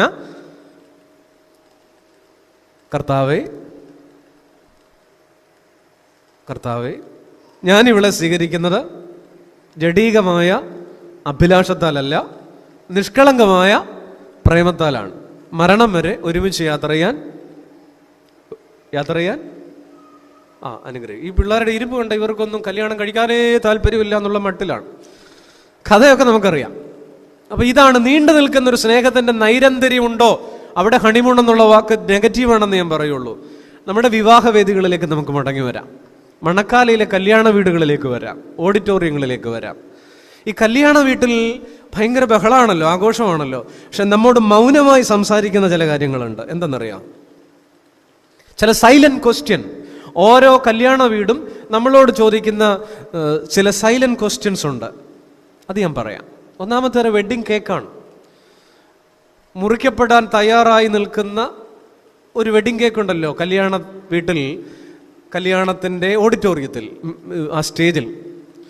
അത് ബ്ലാക്ക് ഫോറസ്റ്റ് എന്നോ പർപ്പിൾ വെൽവെറ്റ് അല്ലേ അങ്ങനെയൊക്കെ പറയും. ബർത്ത്ഡേക്കൊക്കെ മുറിക്കുന്ന ഇപ്പോൾ ഇതാണല്ലോ. ആ പേര് തന്നെ നല്ലതാ, കറുത്ത കാട്, ബ്ലാക്ക് ഫോറസ്റ്റ്. കൊള്ളാം, നല്ല പേര്. ഉള്ള വെളിച്ചം ഊതിക്കെടുത്തി ആ കറുത്ത കാട്ടിനകത്ത് ഇത്തിരി വെളിച്ചം കത്തിച്ച് വെക്കും, ഒരു മെഴുകുതിരി ബ്ലാക്ക് ഫോറസ്റ്റിനകത്ത്. അത് ഊതിക്കെടുത്തി അത് മുറിച്ച് അതിനകത്ത് ഈ ക്രീമൊക്കെ വാരി തേച്ച് ഒരു പ്രാകൃത മനുഷ്യനാക്കി. മൊത്തത്തിൽ എനിക്ക് തോന്നാറുണ്ട്, കൊള്ളാമല്ലോ, കറുത്ത കാട്ടിലെ വെളിച്ചം തല്ലിക്കിടത്തി പ്രാകൃത വേഷം കിട്ടുന്ന ബർത്ത്ഡേ അല്ലേ? അങ്ങനെ അതിനെ പറയാം. ക്ഷമിക്കണം, നിങ്ങൾ നാളെ മുറിച്ചോണം. പക്ഷെ വെഡിങ് കേക്ക് ചോദിക്കുന്നുണ്ട്, ഇങ്ങനെയാണ്, രണ്ടുപേരും കൂടെ ഒരുമിച്ച് മുറിക്കുകയാണ്. മുറിച്ച് അങ്ങോട്ടും ഇങ്ങോട്ടും ഇങ്ങനെ കൊടുക്കുന്നുണ്ട്. ആ ചോദ്യം ഇങ്ങനെയാണ്, ഒരു സൈലന്റ് ക്വസ്റ്റ്യൻ ഉണ്ട്. ഇന്ന് എൻ്റെ മധുരം സ്വീകരിക്കുന്നു, നാളെ എൻ്റെ കയ്പും സ്വീകരിക്കുമോ? ഓരോ വിവാഹവേദിയിലെയും വിവാഹ കേക്ക് വിളിച്ചു ചോദിക്കുന്ന ചോദ്യമാണ്. ഇന്ന് എൻ്റെ മധുരം സ്വീകരിക്കുന്നു, നാളെ എൻ്റെ കയ്പും സ്വീകരിക്കുമോ? അതാണ് സൈലന്റ് ക്വസ്റ്റ്യൻ. ഇനി മുറിക്കാൻ നേരം ഓർത്തോണം. രണ്ടാമത്തെ ക്വസ്റ്റ്യൻ എന്താ? അവിടെ ഒരു ജ്യൂസ് ഗ്ലാസ് ഉണ്ടല്ലോ, അതിങ്ങനെ നമ്മളെടുത്ത് മണവാളിലും മണവാട്ടിയും കൂടെ ഒരു ഗ്ലാസ്സിൽ നിന്ന് 2 സ്ട്രോ ഒക്കെ ഇട്ട് പിടിപ്പിക്കും. ചിലപ്പോൾ ഇതിനകത്ത് വളരെ ലോക്കലി അരോചകമായി അതിനകത്ത് എന്തെങ്കിലുമൊക്കെ വൃത്തികേടൊക്കെ നാട്ടിലെ ചെറുപ്പക്കാർ കാണിക്കും. അതൊന്നും നല്ല കാര്യമല്ലല്ലോ, അതിനെക്കുറിച്ച് പോകുന്നില്ല. അപ്പോൾ ആ വീഞ്ഞു പാത്രം ചോദിക്കുന്ന ഒരു ചോദ്യമുണ്ട്, ആ സ്ക്വാഷ് ഒഴിച്ചിരിക്കുന്ന പാത്രം. ഇന്ന് എൻ്റെ മധുര ചഷകം സ്വീകരിക്കുന്നു, നാളെ എൻ്റെ കയ്പിൻ്റെ പാനപാത്രം സ്വീകരിക്കുമോ? അതാണ് ചോദ്യം. മണവാട്ടി മണവാളൻ ഇങ്ങനെ പിടിച്ചു കൊടുക്കുമ്പോൾ അവിടെ ചോദിക്കപ്പെടുന്ന ഒരു സൈലന്റ് ക്വസ്റ്റ്യൻ ആണ്, ഇന്ന് എൻ്റെ മധുര പാനീയം സ്വീകരിക്കുന്നു, നാളെ എൻ്റെ കയ്പിൻ്റെ പാനപാത്രം സ്വീകരിക്കുമോ? അതിനു മുമ്പ് നിലവിളക്ക് കത്തിക്കും അല്ലേ? രണ്ടുപേരും കൂടെ ചേർന്ന് വിളക്ക് തെളിയിക്കും. അവിടെ ഒരു സൈലന്റ് ക്വസ്റ്റ്യൻ ഉണ്ട്. എന്തെന്നറിയാമോ? ഇന്ന് നാം ഒരുമിച്ച് സൃഷ്ടിക്കുന്ന ഒരു പ്രകാശമുണ്ട്. രണ്ടുപേരോട് ചേർന്നാണ് കത്തിക്കുന്നത്. ഇന്ന് നാം ഒരുമിച്ച് സൃഷ്ടിക്കുന്ന ഒരു പ്രകാശമുണ്ട്, നാളെ എൻ്റെ ജീവിതത്തിൻ്റെ ഇരുട്ടിനൊപ്പം നിൽക്കുമോ? അതാണ് ഒരു സൈലന്റ് ക്വസ്റ്റ്യൻ. പക്ഷെ കല്യാണ വീടുകളിലെ ഈ സൈലന്റ് ക്വസ്റ്റ്യൻ നമ്മൾ കാണാത്തോണ്ടാ പെട്ടെന്ന് പൊട്ടിപ്പോകുന്നൊരു വിവാഹ ജീവിതം. നിലവിളക്ക് ചോദിക്കുകയാണ്, ഇന്ന് നാം ഒരുമിച്ച് ഈ വെളിച്ചം സൃഷ്ടിക്കുന്നല്ലോ എൻ്റെ ചേട്ടാ, കൂടെ നിന്ന് കത്തിക്കാനുണ്ടല്ലോ എൻ്റെ ജീവിത പങ്കാളി, നാളെ എൻ്റെ ഇരുട്ട് ഒപ്പം നിൽക്കുമോ? വീണ്ടും ഒരു ചോദ്യമുണ്ട്, ഈ വേദിയിലെ വലിയ വെളിച്ചത്തിൽ എൻ്റെ കൈ പിടിക്കുന്നു, ചേർത്ത് കൈപിടിക്കുന്നു. ഇവിടെയും അങ്ങനെയാണ്, ചുറ്റും കൊടകൾ, ചുറ്റും വെളിച്ചം, വർണ്ണ വെളിച്ചങ്ങൾ, അതിൻ്റെ കൈ ചേർത്ത് പിടിപ്പിക്കുന്നു പട്ടക്കാരൻ. അവിടെ ഒരു സൈലന്റ് ക്വസ്റ്റ്യൻ ഉണ്ട്, നാളെ ഈ വിളക്കുകൾ കെട്ടുപോകുന്ന ഇരുട്ടിൽ എൻ്റെ കരം പിടിക്കുമോ? നാളെ ഈ വിളക്കുകൾ കെട്ടുപോകുന്ന ഇരുട്ടിൽ എൻ്റെ കരം പിടിക്കുമോ? അവിടെ വീണ്ടും ഒരു സൈലന്റ് ക്വസ്റ്റ്യൻ ഉണ്ട്. മണവാട്ടി രാവിലെ 5 മണിക്ക് ബ്യൂട്ടി പാർലറിൽ പോയതാണ്. ഒരു ഇഡ്ഡലി പോലും സ്വസ്ഥമായിട്ട് കഴിക്കാതെ അവൾ വന്ന് നിൽക്കുകയാണ്. നന്നായി ഒരുക്കിയിട്ടുണ്ട്, അണിഞ്ഞൊരുങ്ങിയിരിക്കുന്നൊരു ബലേഭേഷ് മണവാളനും കൊള്ളാം, നന്നായിരിക്കുന്നു. പക്ഷെ അവിടെ ഒരു സൈലന്റ് ക്വസ്റ്റ്യൻ ഉണ്ട്, ഇന്നെൻ്റെ സൗന്ദര്യം വഴിഞ്ഞൊഴുകുന്ന നിമിഷങ്ങളിൽ എൻ്റെ ചാരത്ത് നിൽക്കുന്നുണ്ടല്ലോ, നാളെ എൻ്റെ വൈരൂപ്യത്തിൽ ഒപ്പം നിൽക്കുമോ? അതാണ് അവിടുത്തെ സൈലന്റ് ക്വസ്റ്റ്യൻ. നാളെ എൻ്റെ ഈ സൗന്ദര്യത്തിനൊക്കെ മില്ലിമീറ്ററുകളുടെ ആഴം പോലും ഇല്ല, ഒരു വരട്ടുചൊറി വന്നാൽ തീർന്നു. ഈ 7 ആഴ്ച കൊണ്ട് വെളുക്കാമെന്ന് പറഞ്ഞ് തേച്ചതും 3 ആഴ്ച കൊണ്ട് വെളുക്കാമെന്ന് പറഞ്ഞ് തേച്ചതും, രണ്ടും ഗുണപ്പെടാതെ രണ്ടും കൂടെ ഒരുമിച്ച് കുഴച്ച് തേച്ചതും ഒക്കെ പാഴാകും. ഒരു വരട്ടുചൊറി, ഒരു പുഴുക്കടി. അതാണ് വിവാഹവേദിയിൽ ചോദിക്കുന്നത്, ഇന്നെൻ്റെ സൗന്ദര്യം വഴിഞ്ഞൊഴുകുന്ന നിമിഷങ്ങളിൽ ഒപ്പമുണ്ട്, നാളെ എൻ്റെ വൈരൂപ്യത്തിൽ ഒപ്പം നിൽക്കുമോ? വീണ്ടും ഒരു സൈലന്റ് ക്വസ്റ്റ്യൻ ഉണ്ട്. വേദിയിലിരുന്ന് 2 പേരുടെ മുമ്പിൽ പ്ലേറ്റ് നിറച്ചു വിഭവങ്ങളാണ്. ചിക്കനും മട്ടനും ബീഫും അവിയലും തോരനും മീനും എല്ലാം ചുറ്റും വിളമ്പിയിരിക്കുകയാണ്. അവിടെ ഒരു സൈലന്റ് ക്വസ്റ്റ്യൻ ഉണ്ട്. ഇന്നീ വിരുന്നുമേശയിലെ തൂശനിലയിൽ വക്കോളം വിഭവങ്ങളുണ്ട്. നാളെ വിഭവത്തിന്റെ ഓപ്പോസിറ്റ് വാക്ക് പറയാമോ? അതിന് ഓപ്പോസിറ്റ് അല്ലെങ്കിൽ ഞാനൊരു വാക്ക് പറയാം, അഭാവം. ഇന്നെന്റെ വിഭവങ്ങളിൽ, ഇന്നെന്റെ പ്ലേറ്റിലെ വിഭവങ്ങളിൽ കൂടെ ഇരിക്കുന്നു. നാളെ നമ്മുടെ ജീവിതത്തിലെ അഭാവങ്ങളിൽ എനിക്ക് രോഗം വന്നേക്കാം, എൻ്റെ ജീവിതത്തിൽ പ്രയാസം വന്നേക്കാം. എൻ്റെ കൂടെ നിൽക്കുന്ന ജീവിത പങ്കാളി ഇന്നെൻ്റെ വിഭവങ്ങളിൽ എന്നോടൊപ്പം ഇരിക്കുന്നില്ലേ? നാളെ എൻ്റെ അഭാവങ്ങളിൽ എൻ്റെ ചേട്ടായി എന്നോടൊപ്പം ഇരിക്കുമോ? അതാണ് സൈലന്റ് ക്വസ്റ്റ്യൻ. വീണ്ടും ഈ പള്ളിക്കകത്ത് കല്യാണത്തിന് നിൽക്കുമ്പോൾ ഒരു സൈലന്റ് ക്വസ്റ്റ്യൻ ഉണ്ടെന്നറിയാം. 1 മണിക്കൂറല്ലേ, ഇതൊന്ന് തീർന്നു കിട്ടിയിരുന്നെങ്കിൽ. പിന്നെ ഐത്തേട്ടനെ പോലെയുള്ളവരുടെ മനോഹരമായ ഗായക സംഘമൊക്കെ ഉള്ളപ്പോൾ നമ്മളിങ്ങനെ പിടിച്ചു നിൽക്കുകയാണ്. അവിടെ ഒരു ചോദ്യമുണ്ട്. ഇടവും വലവും രണ്ടുപേരും നിൽക്കുമ്പോൾ ഇന്ന് 1 മണിക്കൂറിലധികം ഈ ആദ്യ ദിവസം നമ്മൾ ഒരുമിച്ച് നിന്ന് പ്രാർത്ഥിച്ചില്ലേ? മുൻപോട്ട് എൻ്റെ കൂടെ കുരിശു വരയ്ക്കാൻ കാണുമോ? അതാണ് സൈലന്റ് ക്വസ്റ്റ്യൻ. ഇന്ന് ഈ 1 മണിക്കൂറിനകം ഒപ്പം എൻ്റെ കൂടെ കുരിശു വരച്ചില്ലേ, എൻ്റെ കൂടെ പ്രാർത്ഥിച്ചില്ലേ? ഇന്ന് നമ്മുടെ ജീവിതം തുടങ്ങുകയല്ലേ? നാളുകളിൽ എന്നോടൊപ്പം ഒരു 10 മിനിറ്റ് ഇരുന്ന് പ്രാർത്ഥിക്കുമോ? അതാണ് കല്യാണ ദിവസത്തെ സൈലന്റ് ക്വസ്റ്റ്യൻ. അപ്പൊ ഞാൻ നിങ്ങളോട് പറഞ്ഞത് വിവാഹ ദിവസങ്ങളിലെ നിശബ്ദ ചോദ്യങ്ങളാണ്. വലിയ വെള്ളി വെളിച്ചങ്ങളും ലൈവ് ലൈറ്റുകളും ആഘോഷങ്ങളും വിരുന്നുമേശകളും വിഭവങ്ങളും കേക്കും ഇതൊക്കെ ഉണ്ട്. അവിടെയൊക്കെ ഒരു സൈലന്റ് ക്വസ്റ്റ്യൻ ഉണ്ട്. ആ നിശബ്ദ ചോദ്യത്തിന് ഉത്തരം കണ്ടുവേണം ഒരുത്തൻ പെണ്ണ് കെട്ടാൻ, ഒരു പെൺകുട്ടി വിവാഹിതയാകാൻ. കാരണം ഇന്ന് ജീവിതത്തെക്കാൾ വലുതാണ് കരിയർ എന്ന് ചിന്തിച്ചു പോകുന്ന, അല്ലെങ്കിൽ അങ്ങനെ ചിന്തിക്കാൻ പ്രേരിപ്പിക്കുന്ന കാലമാണ്. ജീവിതം എങ്ങനെയാണ്? ഒറ്റ ചോദ്യമാണ് ഏലിയുടെ ജീവിതം ഉയർത്തുന്നത്. അഴകോടെ ആരംഭിച്ചു, അഴുക്കോടെ അവസാനിപ്പിച്ചു. ഞാനൊരു കാര്യം പറയാം. ജീവിതത്തിൻ്റെ 1-ാം പകുതിയിലെ സൗന്ദര്യമല്ല, 2-ാം പകുതിയിലെ ഐശ്വര്യമാണ് ഓർക്കപ്പെടുക, അല്ലേ? നമ്മളൊരു മരണവീട്ടിൽ, ഒരു പ്രായമുള്ളവരുടെ മരണവീട്ടിൽ പോയാൽ മരിച്ചു കിടക്കുന്നൊരു അമ്മച്ചിയും അപ്പച്ചനും ഉണ്ട്. നമ്മൾ ആ അമ്മച്ചി നല്ല ശോഭയോടെ നല്ല അടിപൊളിയായിട്ട് കിടക്കുന്നു. നമ്മൾ ഇറങ്ങി പറയോ, എന്ത് സൗന്ദര്യമാണ് അത് കാണാൻ? അങ്ങനെയാണോ പറയുക? എന്നെ ഐശ്വര്യമാണ് അമ്മച്ചിയെ കാണാൻ. ഏതാ പറയുന്നത്? പറഞ്ഞാട്ടെ, കേട്ടില്ല? ഐശ്വര്യം. ജീവിതത്തിന്റെ 1-ാം പകുതിയിലാണ് സൗന്ദര്യം വിലയിരുത്തപ്പെടുക. ഐശ്വര്യം എന്ന വാക്കിന്റെ അർത്ഥം എന്താ? ഈശ്വരന്റെ അംശം. 2-ാം പകുതിയിൽ സൗന്ദര്യം അല്ലെന്നേ, ഐശ്വര്യമാണ്. ജീവിതത്തിന്റെ നിയോഗങ്ങളിൽ ഓർത്തുകൊള്ളണം. 2-ാം പകുതിയിലേക്ക് മുന്നോട്ട് വാർദ്ധക്യത്തിലേക്ക് പോകുന്ന എന്നെ കേൾക്കുന്ന അപ്പച്ചനും അമ്മച്ചിയൊക്കെ ഇവിടെ ഇരിപ്പുണ്ട്. ഇന്ന് രാത്രി പ്രായമുള്ളവരുടെ ദിവസമാണ്, സുവിശേഷമാണ്. അഴകോടെ ആരംഭിക്കുകയും അഴുക്കോടെ അവസാനിപ്പിക്കുകയും ചെയ്യല്ലേ. ഏലി വളരെ നന്നായി ആരംഭിച്ചു, പക്ഷെ വളരെ മോശമായി അവസാനിപ്പിച്ചു എന്നുള്ളതാണ് 2-ാമത്തെ ചിന്ത. ഏലിയുടെ ജീവിതത്തിലെ 2-ാമത്തെ പരാജയം നിസ്സഹായതയുടെ നീറുന്ന വാർദ്ധക്യം. നിസ്സഹായതയുടെ നീറുന്ന വാർദ്ധക്യം. ആ പദം ഞാൻ വളരെ അർത്ഥവത്തായി ഇന്ന് രാത്രി ഇവിടെ ഉപയോഗിക്കാൻ ആഗ്രഹിക്കുന്നു. നിസ്സഹായതയുടെ വാർദ്ധക്യം. A life that burns in the helplessness of old age. ഏലി എന്നാ തുടക്കമായിരുന്നേ. എല്ലാവരോടും എത്ര മനോഹരമായി ഇടപെട്ടിരുന്നു. ഇസ്രായേലിന്റെ അനുഗ്രഹിക്കപ്പെട്ട പുരോഹിതൻ. പക്ഷെ 2 ആൺപിള്ളേരുണ്ടായിരുന്നു, ഹൊഫ്നിയും ഫിനെഹാസും. ശുദ്ധമാന തോന്നിയ വാസത്തിൽ ജീവിച്ച 2 ആൺമക്കൾ. ബൈബിളിൽ അവരെക്കുറിച്ച് പറയുന്ന വിശേഷണം നീചന്മാരും യഹോവയെ ഓർക്കാത്തവരും എന്നാണ്. ഇത്ര മോശപ്പെട്ട വാക്ക് ഒരു മക്കളെക്കുറിച്ചും ബൈബിളില്ല. അതിൻ്റെ ഇംഗ്ലീഷ് പറഞ്ഞാൽ നിങ്ങൾ എന്നോട് കോപിക്കും. അതിൻ്റെ ഇംഗ്ലീഷ് ബൈബിളിൽ സ്കൗണ്ടറൽസ് എന്നാണ്. സൺസ് ഓഫ് ഏലി വെയർ സ്കൗണ്ടറൽസ്. സ്കൗണ്ടറൽ എന്ന് പറഞ്ഞാൽ എൻ്റെ മലയാളം തെമ്മാടി എന്നാണ്. 40 വർഷം സർവീസുള്ള ഏലി പുരോഹിതന് 2 ആൺമക്കൾ.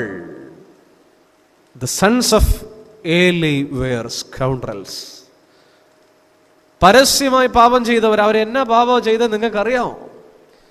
ശീലോവിലെ സമാഗമന കൂടാരത്തിൽ ശുശ്രൂഷ ചെയ്യുന്ന ബാല്യക്കാരത്തികളുമായി ദുർമാർഗ ജീവിതം നയിച്ചു. 1.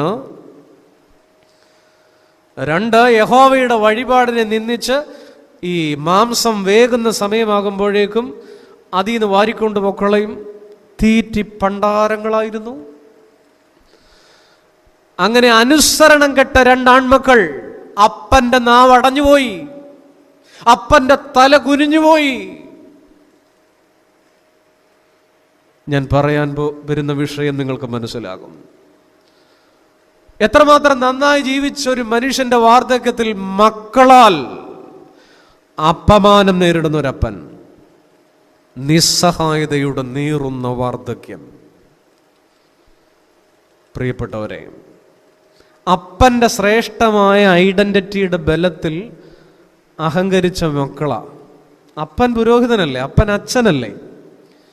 അതിൻ്റെ ബലത്തിൽ ഇവന്മാർ രണ്ടും നന്നായി, നമ്മുടെ പിള്ളേരുടെ ഭാഷയിൽ പറഞ്ഞാൽ അറുമാദിച്ചു എന്നൊക്കെ പറയും അല്ലേ.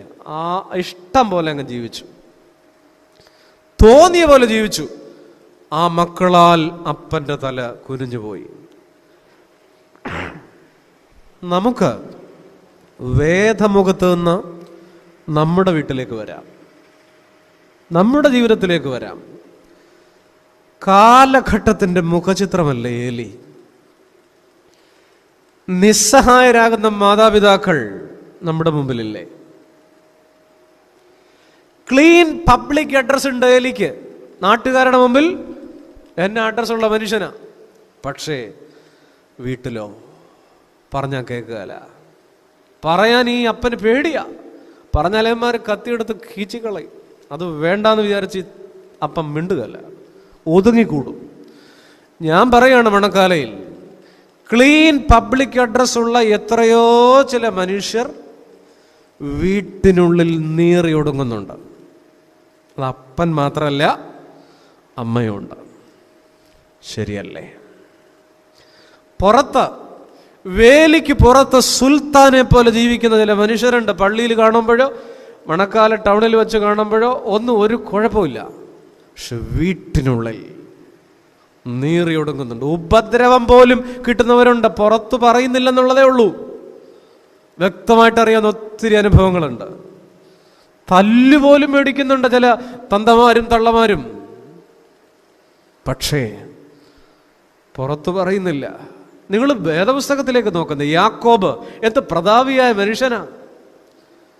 അവസാനം മക്കളാൽ നിസ്സഹായതയുടെ നീറ്റൽ ആ മനുഷ്യൻ അനുഭവിച്ചു. ഉൽപ്പത്തി 37-ന്റെ 35-ഉം 42-ന്റെ 38-ഉം ഒക്കെ ഒന്ന് വായിച്ചു നോക്കണം. ഇങ്ങനെയാണ് ഈ മക്കളെല്ലാം കൂടെ യോസഫിന്റെ മരണമൊക്കെ പറഞ്ഞിട്ടേ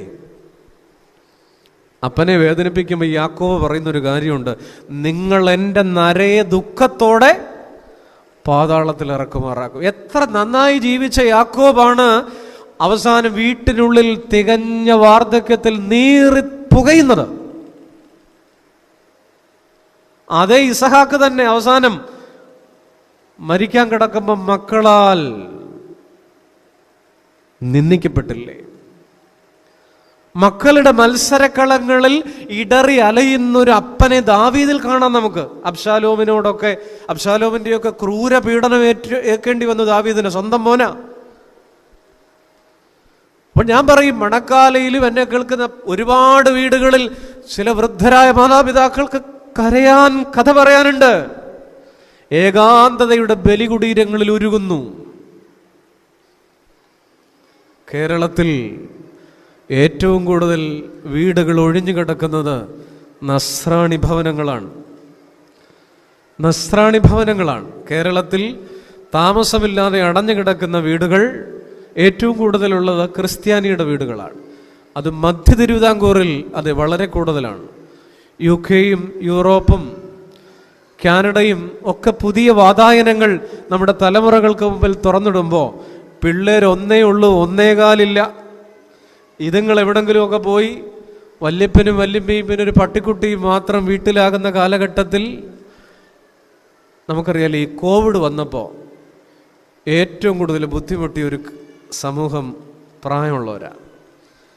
പള്ളിയിലൊക്കെ ഞങ്ങൾ കോവിഡ് കഴിഞ്ഞിട്ടും വന്നോ വന്നോ വന്നോ എന്ന് വിളിച്ചിട്ടും പ്രായമുള്ള പല അപ്പച്ചന്മാരും അമ്മച്ചിമാരും വന്നില്ല. കാരണം എന്താണെന്നറിയാം?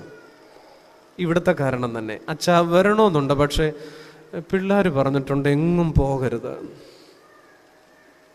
എങ്ങും പോകരുതെന്ന് പറഞ്ഞിട്ടുണ്ട്. അതുകൊണ്ട് പള്ളി പോലും പോകരുത്, വീട്ടിൽ ഇരുന്ന് പ്രാർത്ഥിച്ചോണ്ടാ മതി.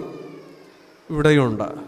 ശരിയാ, അവർ ഒരു തവണ ടിക്കറ്റ് കൊടുത്ത് ഇതുവല്ല കോണ്ടി ഒപ്പിച്ച് വെച്ചിട്ട് ഒരു തവണ ടിക്കറ്റ് കൊടുത്ത് വന്നു പോകണമെങ്കിൽ എത്ര രൂപ ചിലവാ. അതുകൊണ്ട് വീട്ടിനകത്തിരുന്നോണം. അങ്ങനെ നിസ്സഹായതയിൽ ഒരുങ്ങുന്ന ഞാൻ ഈ കോവിഡ് സമയത്ത് ഒരു പരസ്യം കണ്ടു. ഒരു TV പരസ്യമാണ്. ഒരു പ്രായമായ മുത്തശ്ശനും മുത്തശ്ശിയും ഒരു വീട്ടിനകത്ത്. മോൻ അവിടെ ഉണ്ട്.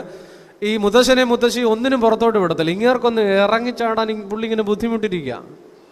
അപ്പോൾ പുള്ളി ഇങ്ങനെ പുറത്തു പോകാൻ ഇങ്ങനെ ഷർട്ടും ഒക്കെ ഇട്ട് ഇറങ്ങുമ്പോൾ മോൻ അവിടെ ഇരുന്ന് ചോദിക്കുന്നു. പുള്ളി പറയുന്നു കറണ്ട് ബില്ലടയ്ക്കാൻ. അപ്പോൾ ഈ ഒരു പരസ്യമാണ്. അപ്പോൾ ഈ മോൻ പറഞ്ഞു, മൊബൈൽ കാണിച്ചു, അടച്ചു, ടിക്ക്. പുള്ളി പിന്നെ അവിടെ ഇരുന്നു. അല്പസമയം കഴിഞ്ഞ് പുള്ളി പിന്നെ എഴുന്നേറ്റു, വാട്ടർ ബില്ലടയ്ക്കാൻ. പുള്ളി പിന്നെ അകത്ത് കയറി. പിന്നെ ഏതാണ്ടൊരു ബില്ലൂടെ അടയ്ക്കാൻ ഇറങ്ങി. പുള്ളി അടുത്ത് നാലാമതൊന്ന് എഴുന്നേറ്റു, മുടിവെട്ട. ഓൺലൈനിൽ പറ്റില്ലല്ലോ മുടിവെട്ടാനേ. ഇതൊരു പരസ്യമാണ്. പക്ഷേ ഈ കഴിഞ്ഞ 2-3 വർഷത്തിൻ്റെ ഉള്ളിൽ നമ്മുടെ പ്രായമുള്ളവരുടെ വിങ്ങൽ വ്യക്തമായി രേഖപ്പെടുത്തിയിരിക്കുന്ന ഒരു പരസ്യമാണ്. വല്ലാത്തൊരു നിസ്സഹായതയിലേക്ക് വാർദ്ധക്യം വീണുപോയ നാളുകളിലാണ്. ഏകാന്തരയുടെ ONV കുറുപ്പ് പാടിയതുപോലെ ONV കുറുപ്പ് പ്രായമായപ്പോൾ എഴുതിയതാ, ഒടുവിൽ ഈ ഏകാന്തത പുതപ്പിച്ച പൊന്നാടയും പുതച്ചു ഞാൻ ഇരിക്കുകയാണ്, എവിടെ പോകാൻ. ഒത്തിരി പൊന്നാട കിട്ടിയ ഒരാളാണ് ONV കുറുപ്പ് ജീവിച്ചിരുന്നപ്പോൾ. അവസാന കാലത്ത് അദ്ദേഹം എഴുതി വെച്ചു, ഒടുവിൽ ഈ ഏകാന്തത പുതപ്പിച്ച പൊന്നാടയും പുതച്ചു ഞാൻ ഇരിക്കുകയാണ്, എവിടെ പോവാൻ. വലിയ പുലികളൊക്കെ അകത്ത് കയറും. നിസ്സഹായതയുടെ ജീവിതത്തിലെ എല്ലാ കൊട്ടിഘോഷങ്ങളും അവസാനിക്കുന്ന ഒരു സായാഹ്ന ഘട്ടത്തിൽ കാലം നമ്മിൽ നിന്ന് പലതും കവർന്നെടുക്കുന്ന ഒരു കാലമുണ്ട് പ്രിയപ്പെട്ടവരെ. അവിടെ സ്വസ്ഥമായി ജീവിക്കാൻ കഴിയുക ഒരു ഭാഗ്യമാണ്. ഏലിക്കത് കഴിഞ്ഞില്ല. 40 വർഷത്തെ സർവീസും കഴിഞ്ഞ് 98ാമത്തെ വയസ്സിൽ ഈ മനുഷ്യന് സ്വസ്ഥമായൊരു വാർദ്ധക്യം പിള്ളേര് കൊടുത്തില്ല. പ്രിയപ്പെട്ടവരെ, നമ്മളൊക്കെ ജീവിക്കുക. ഞാനിവിടെ ആശംസിക്കുക, ഇരിക്കുന്നവരെല്ലാം 98 കഴിഞ്ഞേ മരിക്കാവൂ എന്നുള്ളത്. പലരും എന്നെ തുറച്ചു നോക്കുന്നു, അച്ചോ 98 എത്രയും പെട്ടെന്ന് ഞങ്ങൾ പോകാനിരിക്കുക അല്ലേ. പക്ഷെ ഒന്ന് മാത്രം പ്രാർത്ഥിച്ചാൽ മതി, ഇങ്ങനെയൊരു ശാന്തമായ അന്ത്യം കിട്ടണം. ഏലിക്കത് കിട്ടിയില്ല. പ്രായമാകുന്നവരോട് ഞാനൊരു കാര്യം പറയട്ടെ, ചോദിക്കാതെ കിട്ടുന്നൊരു കാലമുണ്ട്, ചോദിച്ചിട്ട് കിട്ടാത്തൊരു കാലമുണ്ട്. എന്താണ്? എല്ലാം ചോദിക്കാതെ കിട്ടുന്ന കാലം എന്ന് പറഞ്ഞാൽ ഈ ചെറുപ്പത്തിൽ ആരോഗ്യം ദൈവത്തോട് ചോദിച്ചതാണോ? അല്ല, ദൈവം ബോണസായിട്ട് തന്നതാ. നമുക്ക് തന്നിരിക്കുന്ന സൗന്ദര്യം, ധനം, ആരോഗ്യം, കഴിവ്, ഒത്തിരി കാര്യം. ഇവിടെ ഇരിക്കുന്നവരാലോചിച്ച് നോക്കിക്കുക. നമ്മൾ 7 ആഴ്ച ശയനപ്രദക്ഷിണം നടത്തിയും പള്ളിയിൽ വന്ന് ഉപവസിച്ചിട്ട് ഒന്നും കിട്ടിയതല്ല, ആണോ? ദൈവം കരങ്ങളിൽ നമ്മുടെ മടിയിലേക്ക് വെച്ച് തന്നറ. മക്കൾ ഈ കുഞ്ഞ് തന്നെ വേണോ ദൈവത്തോട് ചോദിച്ചാണോ? അല്ല, ദൈവം ഇങ്ങനെ തന്നതാ. ആലോചിച്ച് നോക്കി, ഇവിടെ ഇരിക്കുന്ന ഭാര്യമാര് ഇത്രയും നല്ലൊരു മനുഷ്യനെ ഭർത്താവായിട്ട് കിട്ടിയില്ലേ? വിചാരിച്ചാണോ ഇങ്ങനെ ഒരെണ്ണം ആയിരിക്കുമെന്ന്? ഇത്രയും നല്ലൊരു ഐറ്റത്തെ പ്രതീക്ഷിച്ചതാണോ? ചോദിക്കാറത്. ഭർത്താക്കന്മാരെ ആലോചിച്ച് നോക്കിക്കേ, ഇതുപോലെ പൊന്നുപോലത്തെ ഒരു സ്ത്രീയെ നിങ്ങൾക്ക് എവിടെ നിന്ന് കിട്ടുമായിരുന്നു?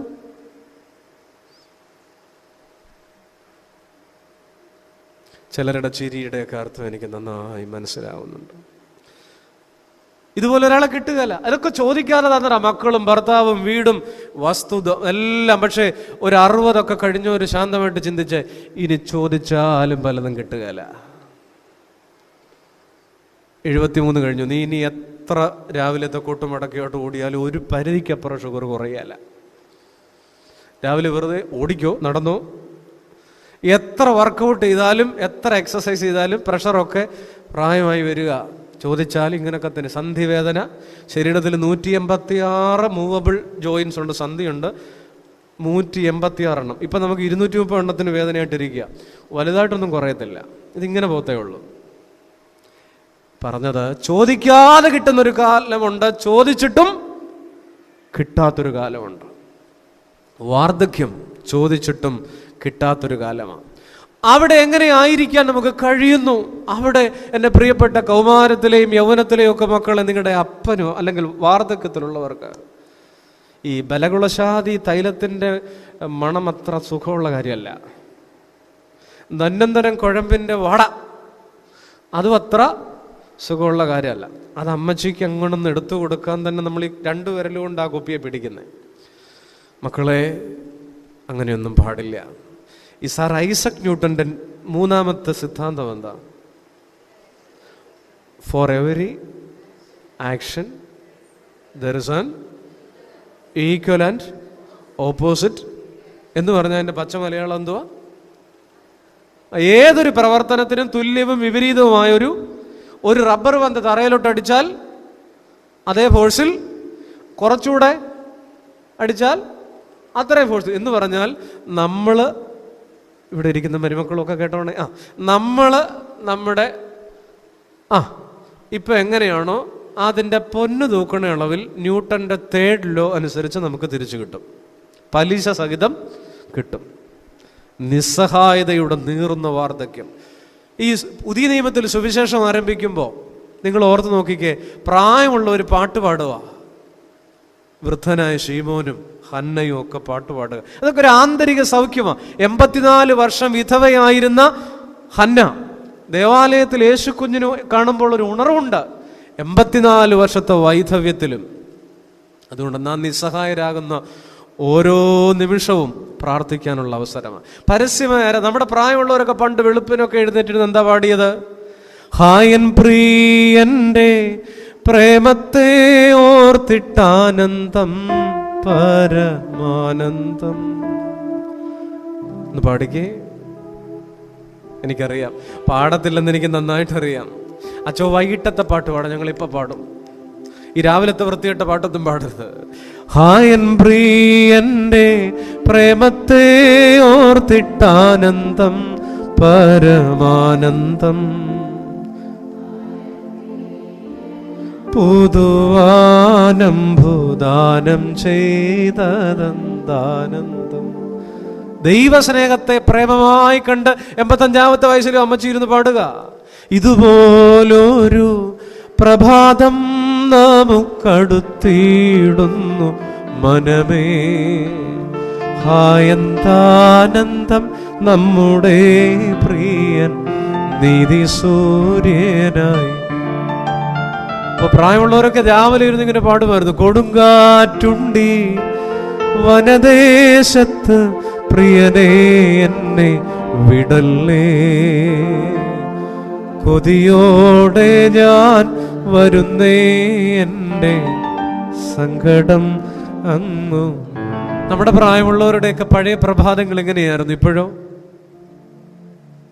ഇപ്പൊ നമ്മൾ എഴുന്നേക്കുന്ന തന്നെ കുറുള എക്സ്പ്രസിന്റെ സ്പീഡില്ല. വൈകി അല്ലേ? അടുക്കളയിലോട്ട് ഓടുകയാണ്. കൊച്ചിന് 7:30 വണ്ടി വരും, 8:30 പോകണം, അച്ചായന് പോകണം. ചെന്നൈ മെയിൽ ഓടുന്ന സ്പീഡില്ല, ബെഡിൽ നിന്ന് ഗ്യാസ് സ്റ്റൗവിലോട്ട് ഓടുന്നേ. നമ്മുടെ വല്യപ്പനും വല്യമ്മയൊക്കെ ഇരുന്ന് പാടി. എന്തുമാത്രം സന്തോഷമാണ്. ഇസഹാക്ക് അബ്രഹാമിനോടൊപ്പം ആരാധിച്ചു, തലമുറകൾ ഒരുമിച്ച് ആരാധിച്ചു. ആരാധനയുടെ പഴഞ്ചൻ വഴികളിൽ നമ്മുടെ പ്രായമുള്ള തലമുറയൊക്കെ. എന്നാൽ ഇന്ന് പ്രിയപ്പെട്ടവർ, ഞാൻ മുൻപോട്ട് പോവുക. ഓർക്കണം, നീറുന്ന നിസ്സഹായതയിൽ ഒത്തിരി ജീവിതങ്ങളുണ്ട്. പല വീടുകളിലും അനാഥരുണ്ട്. ഇപ്പം മണക്കാലം എന്നെ കേൾക്കുന്ന നിങ്ങൾ അനാഥരാരെങ്കിലും ഉണ്ടോ എന്ന് ചോദിച്ചാൽ ആരും തന്നെ ഇല്ലെന്ന് പറയും. പക്ഷെ ആരാണൊരു അനാഥൻ?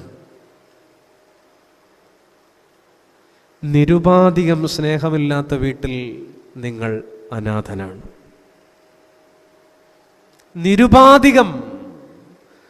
നിരുപാധികം സ്നേഹമില്ലാത്ത വീട്ടിൽ നിങ്ങൾ അനാഥന. ഏലി പുരോഹിതന്റെ വീട്ടിൽ മരുമക്കൾ മണിമണി പോലുള്ളതുണ്ട്, മക്കൾ പയറ് പോലുള്ളതുണ്ട്. പക്ഷേ എല്ലാവരും ഉണ്ട്. പക്ഷെ ഈ മനുഷ്യൻ ആരുമില്ല. 98-ാമത്തെ വയസ്സിൽ ഒറ്റയ്ക്ക് ഉമ്മറപ്പടിയിലിരുന്ന. അതുകൊണ്ടാണ് ഈ സങ്കടം കേട്ടപ്പോൾ പുറകോട്ട് വീണ് കഴുത്തൊടിഞ്ഞത്. അല്ലെങ്കിൽ ഈ ആണുങ്ങളുടെ സങ്കടം ആരറിയും? സ്ത്രീകളുടെ സങ്കടമൊക്കെ ഒരു പരിധി വരെ അറിയും. അവർ കണ്ണുനീരിലൊക്കെ ഇങ്ങനെ പോകും. ഞാൻ എവിടെയോ വായിച്ചു, രാജ്യത്ത് ഈ പുരുഷന്മാർക്കായി സഹായം നൽകാൻ ഒരുക്കിയ സന്നദ്ധ സംഘടനകൾ 10 സംഘടനകളുടെ ഒരു കണക്കുണ്ട്. പുരുഷ പീഡനം അങ്ങനെയുണ്ട് കേട്ടോ. പുരുഷന്മാർക്കായി സഹായം ചെയ്യാൻ ഒരുക്കിയ 10 സംഘടനകൾ, ഹെൽപ്പ് ലൈൻ. കഴിഞ്ഞ വർഷം ഇന്ത്യ മഹാരാജ്യത്ത് 62,402 പരാതി ഉണ്ടായിരുന്നു എന്നാണ് പുരുഷ പീഡനം. അയ്യോ, മറ്റേത് മാത്രമേ നമ്മൾ കേട്ടിട്ടുള്ളൂ. അത്രയും ഫോൺ കോള് പരാതികളുണ്ട്. കേരളത്തിൽ നിന്ന് കഴിഞ്ഞ വർഷം 700ഓളം ഉണ്ടായിരുന്നു എന്ന്. ഓ, പുരുഷ പീഡനത്തിൻ്റെ കഥയാണ്. ഈ വർഷം അതിനെ കവച്ചു വെച്ച് പൊയ്ക്കൊണ്ടിരിക്കുകയാണ്. ഈ ജീവിതശൈലി രോഗങ്ങൾ കൂടുതൽ സ്ത്രീക്കല്ല, പുരുഷനാ. കാരണം എന്താ? ഈ സ്ത്രീക്ക് ദേഷ്യം വന്നാൽ, എന്നോട് ക്ഷമിക്കണം, സ്ത്രീയെക്കുറിച്ച് പറയുന്ന അവൾ വേവ് പോലെയാണെന്നാ. വേവെന്ന് പറഞ്ഞാൽ എന്താ? WAVE. എന്താ? തിരമാല. അതിങ്ങനെ ഒരു തിരമാലയുടെ പ്രത്യേകത എന്താ? ഒരു തിരമാല ഇങ്ങനെ ഭയങ്കരമായിട്ട് കരയ്ക്കോട്ട് കടലിൽ കയറി വരുമ്പോൾ നമ്മൾ പുറകോട്ടങ്ങ് മാറും.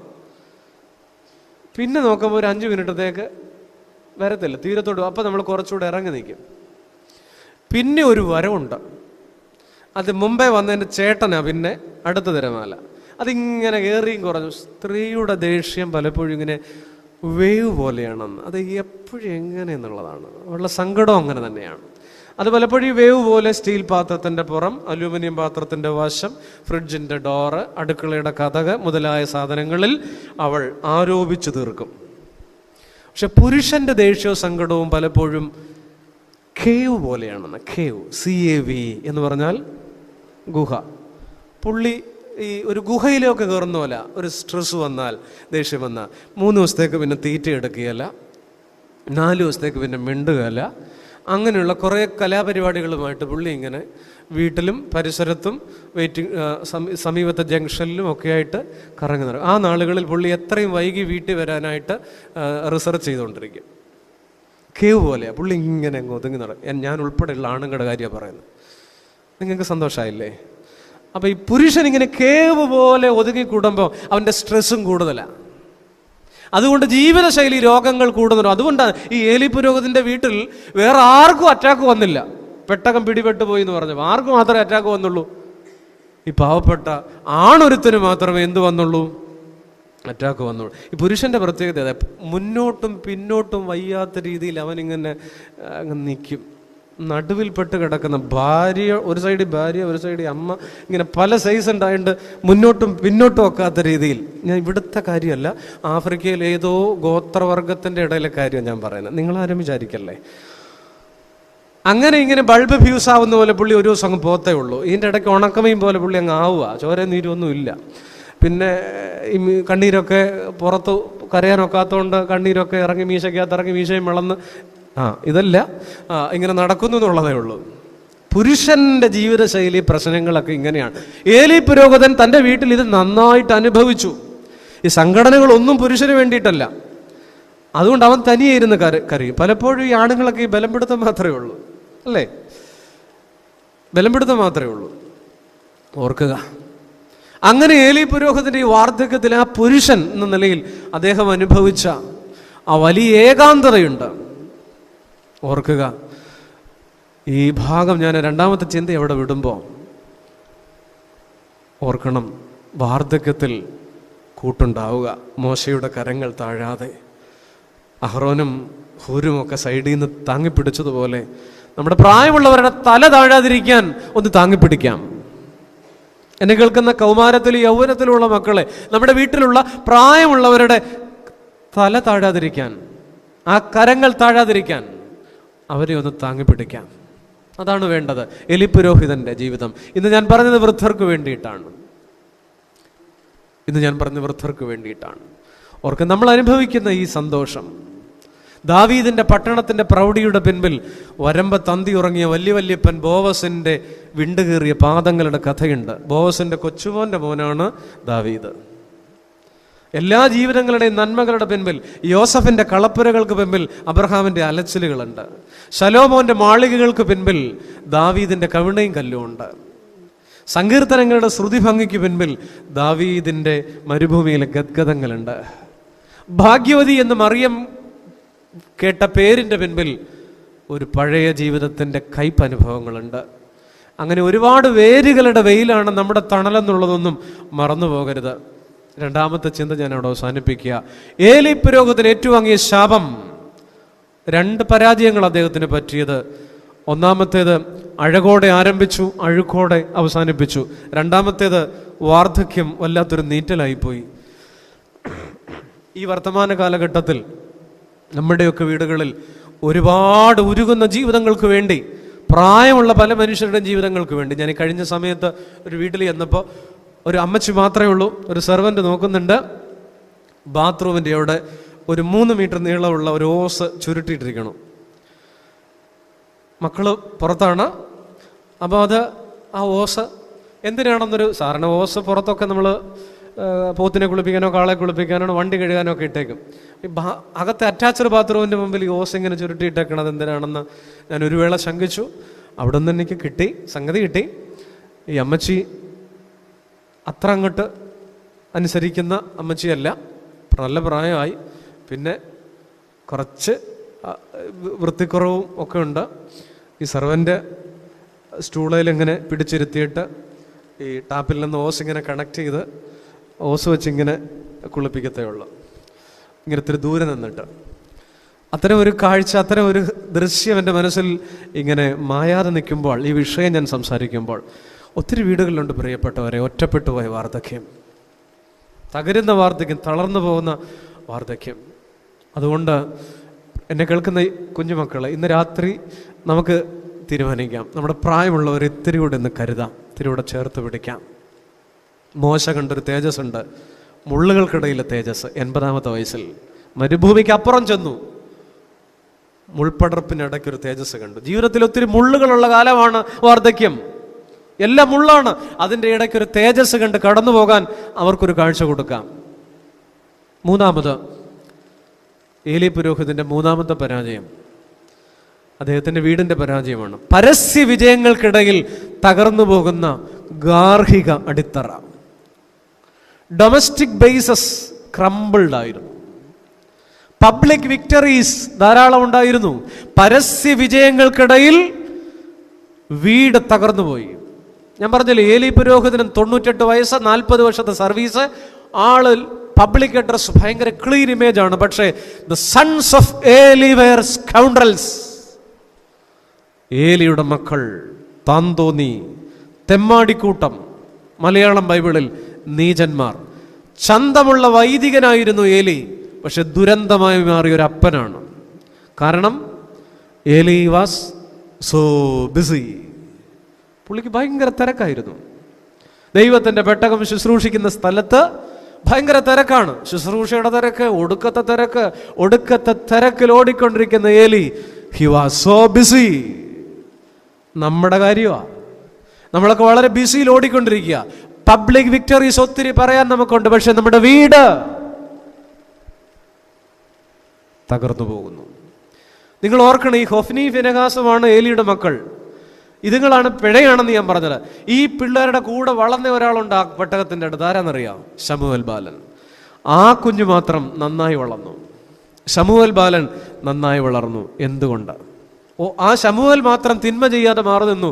കാരണം വളർത്തു ഗുണമാണ്. ശമൂവേൽ ബാലൻ്റെ അമ്മ ആരാ? ഹന്ന അല്ലേ? അപ്പൻ എൽക്കാന. അങ്ങനെയാണ് വീട്ടിൽ ആ കുഞ്ഞിനെ വളർത്തിയത്. 3 പേരിൽ ഒരാൾ തിന്മ ചെയ്യാതെ മാറി നിന്നെങ്കിൽ ബാക്കി 2 എണ്ണം പിഴയായിപ്പോയി. കാരണം അപ്പൻ വാസ് സോ ബിസി. മണക്കാലയിൽ എന്നെ കേൾക്കുന്ന അപ്പൻ ഒത്തിരി ബിസിയാണോ? വൈകിട്ട് വീട്ടിൽ വന്ന് കയറുമ്പോൾ തന്നെ സമയമില്ല. ഇരട്ട പിള്ളേരെ മുല കുടിപ്പിക്കുന്ന പോലെ 2 ചെവിയിലും മൊബൈലോട്ടാണ് വന്ന് കയറുന്നത്. ഇത് താത്തു വെക്കാൻ സമയമില്ല, വീടിന് സമയമില്ല, സംസാരിക്കാൻ സമയമില്ല, മക്കളെക്കുറിച്ച് കേൾക്കാൻ സമയമില്ല, മക്കളെ കേൾക്കാൻ സമയമില്ല. 2ാം ക്ലാസ്സുകാരി അവളുടെ കൊച്ചു സങ്കടമായിട്ടാണ് വരുന്നത്. അവളുടെ പെൻസിലിൻ്റെ മൊനയൊടിഞ്ഞ കഥ അവൾക്കതൊരു വലിയ പ്രശ്നമാണ്. താങ്കൾക്കത് വളരെ നിസ്സാരമായിരിക്കാം. നമ്മൾ വളരെ ബിസിയാണ്. സൺസ് ഓഫ് ഏലി വെയർ സ്കൗണ്ടറൽസ്. കാരണം ഏലി വാസ് സോ ബിസി. ഏലി വലിയ ബിസിയുള്ള മനുഷ്യനാണ്. പ്രിയപ്പെട്ടവരെ, ഓർക്കണം, നമ്മുടെ വീട് ഏലിയുടെ വീടാവല്ലേ. ഏലി പുരോഹിതൻ്റെ വീട്ടിൽ ഒരു കുഴപ്പമുണ്ട്. ആ വീട്ടിൽ അമ്മയില്ല, അമ്മയുടെ പേരില്ല. എവിടെ? ഇന്ന് കൗൺസിലിംഗ് വിഭാഗം ഉപയോഗിക്കുന്നൊരു പദമുണ്ട്, മിസ്സിംഗ് മദേഴ്സ്. മിസ്സിംഗ് മദേഴ്സ്, മറ്റൊന്ന് മിസ്സിംഗ് ഫാദേഴ്സ് എന്ന് പറഞ്ഞു കഴിഞ്ഞാൽ അപ്പനില്ല, അപ്പനെ നഷ്ടപ്പെട്ടു, അപ്പൻ വീട് വിട്ടുപോയി എന്നല്ല എൻ്റെ അർത്ഥം. എല്ലാവരും ഒരു വീട്ടിലുണ്ട്, പക്ഷേ കുഞ്ഞുങ്ങൾക്ക് അമ്മയെ കിട്ടുന്നില്ല. അമ്മയ്ക്ക് സമയമില്ല, അപ്പന് സമയമില്ല. അങ്ങനെയുള്ളവരെ കുറിച്ച് പറയുന്ന പേരാണ് മിസ്സിംഗ് മദർ, മിസ്സിംഗ് ഫാദർ. നാട്ടിലൊക്കെ പുപ്പുലിയാണ്, നാട്ടിലൊക്കെ വലിയ സിംഹമാണ്, വലിയ സുൽത്താനായിട്ട് നടക്കുക. പക്ഷെ വീട്ടിൽ, സുഹൃത്തെ, താങ്കളോടാണ്, എന്നോടാണ് ഈ വചനം സംസാരിക്കുന്നത്. ഏലി വാസ് സോ ബിസി. മക്കൾ സ്കൗണ്ടറൽസ് ആകരുത്, മിസ്സിംഗ് മദേഴ്സ്. ഏലി പുരോഹിതൻ്റെ വീട്ടിൽ അമ്മയില്ല. അതുകൊണ്ടാണ് ഈ ഏലി പുരോഹിതൻ്റെ ഒരു വലിയ കുഴപ്പം, അപ്പൻ്റെ കുഴപ്പം 1-ാം അധ്യായം 29-ാം വാക്യത്തിലുണ്ട്. വായിക്കാൻ സമയമില്ലാത്തതുകൊണ്ട് ഞാൻ വായിപ്പിക്കുന്നില്ല. അവിടെ ഇങ്ങനെയാണ് ദൈവം ഏലി പുരോഹിതനോട് ചോദിക്കുന്നത്, നീ നിന്റെ പുത്രന്മാരെ എന്നേക്കാൾ ബഹുമാനിക്കുന്നത് എന്താ? നീ നിന്റെ മക്കളെ എന്നേക്കാൾ ബഹുമാനിക്കുന്നത്. ശരിയാ, നമ്മളും അങ്ങനെയാ. നമ്മുടെ പിള്ളേരെ കുറിച്ച് നാട്ടുകാരെന്തെങ്കിലും പറഞ്ഞാൽ ആരെങ്കിലും ഇവിടെ കൊച്ചിനെ ഒന്ന് ശ്രദ്ധിച്ചോണേ, അവനെ ഇങ്ങനെ എന്നടുത്ത് വെച്ചൊന്ന് കണ്ടായിരുന്നു കേട്ടോ, ഓ പുള്ളി, നമുക്ക് പിന്നെ അവനോടാണ് വിരോധം, ആ പറഞ്ഞവനോടാണ് വിരോധം. സൺഡേ സ്കൂളിൽ നിൽക്കുന്ന, മുന്നിൽ നിൽക്കുന്ന കൊച്ചിൻ്റെ കയ്യെല്ലാം കാണുന്ന പിടിച്ച് നേരെ ടീച്ചർ പിടിച്ച് നിർത്തിയാൽ പിന്നെ ആ ടീച്ചർക്ക് നമ്മൾ കൊടുക്കും. നമ്മൾ മക്കളുടെ ചുറ്റും കറങ്ങിക്കൊണ്ടിരിക്കുക. We are revolving around the children. Eli പുരോഹിതനോട് ദൈവം ചോദിക്കുക, നീ നിന്റെ മക്കളെ എന്നേക്കാൾ ബഹുമാനിക്കുന്നത് എന്താ എന്ന് പറഞ്ഞാൽ, എനിക്ക് അർപ്പിച്ച യാഗത്തിൽ നിന്ന് ആ പിള്ളേർ വാരിക്കൊണ്ട് പോകുമ്പം എന്നാടോ ശാസിക്കാത്തരപ്പാ? അതുങ്ങളെ പിടിച്ചിരുത്താത്തരെന്താ? അതുങ്ങളെ ശാസിച്ച്, മക്കളെ ഇത് ദൈവകോപം വരും, ഇത് ശാപമാകുമെന്ന് കുഞ്ഞുങ്ങളോട് നീ പറയാത്തരെന്താണപ്പാ? ദൈവസന്നിധിയിൽ നിന്ന് മാറിപ്പോകുന്ന മക്കളോട് എന്താ നീ ശാസിക്കാത്തൊരമ്മേ എന്നൊരു ചോദ്യമുണ്ട് ഈ പുസ്തകത്തിനകത്ത്, ഈ ഭാഗത്ത്. നമ്മൾ ന്യായീകരിക്കുക, നമ്മൾ നമ്മുടെ പിള്ളേരെ ഒരുപാട് ദൈവം തന്ന മക്കളെക്കാൾ മക്കളെ തന്ന ദൈവത്തെ സ്നേഹിച്ച ഒരു പഴയ തലമുറയുണ്ട്. ഒന്നുകൂടെ പറഞ്ഞോട്ടെ, ദൈവം തന്ന മക്കളെക്കാൾ മക്കളെ തന്ന ദൈവത്തെ സ്നേഹിച്ചൊരു പഴയ തലമുറയുണ്ട്. ഇന്നോ അമിത സ്നേഹത്തിൻ്റെ തിമിരം കൊണ്ട് മക്കളുടെ തെറ്റുകളെ ന്യായീകരിക്കുന്ന അപ്പന്മാരും അമ്മമാരുമാണ് നമ്മൾ. നാട്ടിലെ മാന്യന്മാരൊക്കെ വീട്ടിൽ പരാജയപ്പെടുക. ഏലി, ഹി വാസ് സോ ബിസി. അപ്പം ജീവിതം ഇങ്ങനെ തീർന്നു വരുന്നുണ്ട് പ്രിയപ്പെട്ടവർ. ഏലിയുടെ ദാരുണ മരണം പറഞ്ഞുകൊണ്ട് അവസാനിപ്പിക്കുമ്പോൾ എന്നെ കേൾക്കുന്നവർ ചിന്തിക്കുക, 3-ാമത്തെ ചിന്ത, വീട് തകർന്നു പോയി. കാരണം വലിയ തിരക്കായിരുന്നു പുള്ളിക്ക്. എത്ര നന്നായി തുടങ്ങിയൊരു മനുഷ്യനാണ്.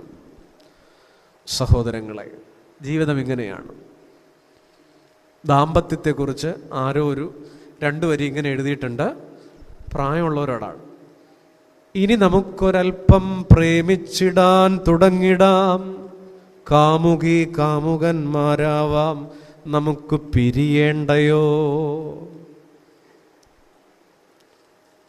കല്യാണം കഴിച്ച 50-55 കഴിഞ്ഞവർക്ക് മാത്രമായിട്ട് കവിത ഒരിക്കൽ കൂടെ പാടുന്നു. ഇനി നമുക്കൊരൽപ്പം പ്രേമിച്ചിടാൻ തുടങ്ങിടാം, പിന്നെ വയസ്സാം കാലത്ത് കാമുകി കാമുകന്മാരാവാം, നമുക്ക് പിരിയേണ്ടയോ. വല്ലതും മനസ്സിലായോ? പിന്നെ ഇനി എത്ര നാളാ ഒരുമിച്ച്? 60 കഴിഞ്ഞവർ ചിന്തിച്ചേ, നിങ്ങൾ 2 പേരും കൂടി ഇനി എത്ര നാളാ? അതാച്ചാ ഒരു ആശ്വാസം. 70 കഴിഞ്ഞവർ ചിന്തിച്ചേ, ഇനി നിങ്ങൾ 2 പേരുടെ എത്ര നാളാ? നമുക്ക് പിരിയേണ്ടയോ. ഒരു വാക്യം ഇങ്ങനെയാണ്, 1 ശമൂവേൽ 3:18. ഈ ശമൂവേൽ ബാലൻ ഏലി പുരോഹിതനോട് എന്ന് പറഞ്ഞു, ദൈവം ഇങ്ങനെ പറഞ്ഞിട്ടുണ്ട്, ഏലി പുരോഹിതൻ്റെ വീടിൻ്റെ അകൃത്യവും ശാപവും മാറ്റില്ല. അപ്പോൾ ഈ പുരോഹിതൻ്റെ മറുപടി എന്തെന്നറിയാം? ദൈവം ഇഷ്ടം പോലെ ചെയ്യട്ടെ. ഈ 98 പിന്നെ അല്ലാതെ എന്ത് പറയാനാണ്? ദൈവം ഇഷ്ടം പോലെ ചെയ്യട്ടെ. അങ്ങനെ പറഞ്ഞ മനുഷ്യൻ മരിക്കുക. കൊച്ചുമകൻ ഇഖാബോദ്, അപമാനകരം, ഇൻഗ്ലോറിയസ്. മഹത്വം ഇസ്രായേലിൽ നിന്ന് പോയി ദുരന്തത്തിൻ്റെ നാമം പേറി ജീവിക്കുന്നു. ഞാൻ ആദ്യം പറഞ്ഞ ഒരു കാര്യം വീണ്ടും പറഞ്ഞ് അവസാനിപ്പിക്കുക. നമ്മുടെ ജീവിതത്തിൽ നാം കണ്ടുമുട്ടുന്ന 10,000-ങ്ങളല്ല, നമ്മുടെ മരണത്തിന് സാക്ഷിയാകാൻ പോകുന്ന 2-3 പേരിലാണ് നമ്മുടെ ജീവിതത്തിന് മാർക്കിടാനുള്ള അവകാശം. ഏലിയുടെ മരണം ഒരു വല്ലാത്ത ദുരന്തമായിരുന്നു. ഇങ്ങനെ ആയിരുന്നില്ല മനുഷ്യൻ മരിക്കേണ്ടത്. 3 പരാജയങ്ങൾ. നമ്മുടെ വീട് ഒരു ഏലി പുരോഹിതൻ്റെ വീടായിട്ടില്ലേ സഹോദരി? ചിലപ്പോഴെങ്കിലും നമ്മുടെ വീട്ടിൽ ഒരു ഏലി പുരോഹിതൻ്റെ വീടിൻ്റെ ഗന്ധമില്ലേ സഹോദര? ചിലപ്പോഴെങ്കിലും ഈ രാത്രി നമുക്ക് നമ്മുടെ പ്രായമുള്ളവരെ അല്പം കൂടെ സ്നേഹിക്കാം. ഈ കാലഘട്ടത്തിൽ ഈ വിഷയം പ്രസക്തമായതുകൊണ്ടാണ് ഞാൻ ഈ വിഷയം ഇന്നെടുത്തത്. നിങ്ങളുടെ സജീവമായ ശ്രദ്ധയ്ക്കും താല്പര്യത്തിനും നന്ദി.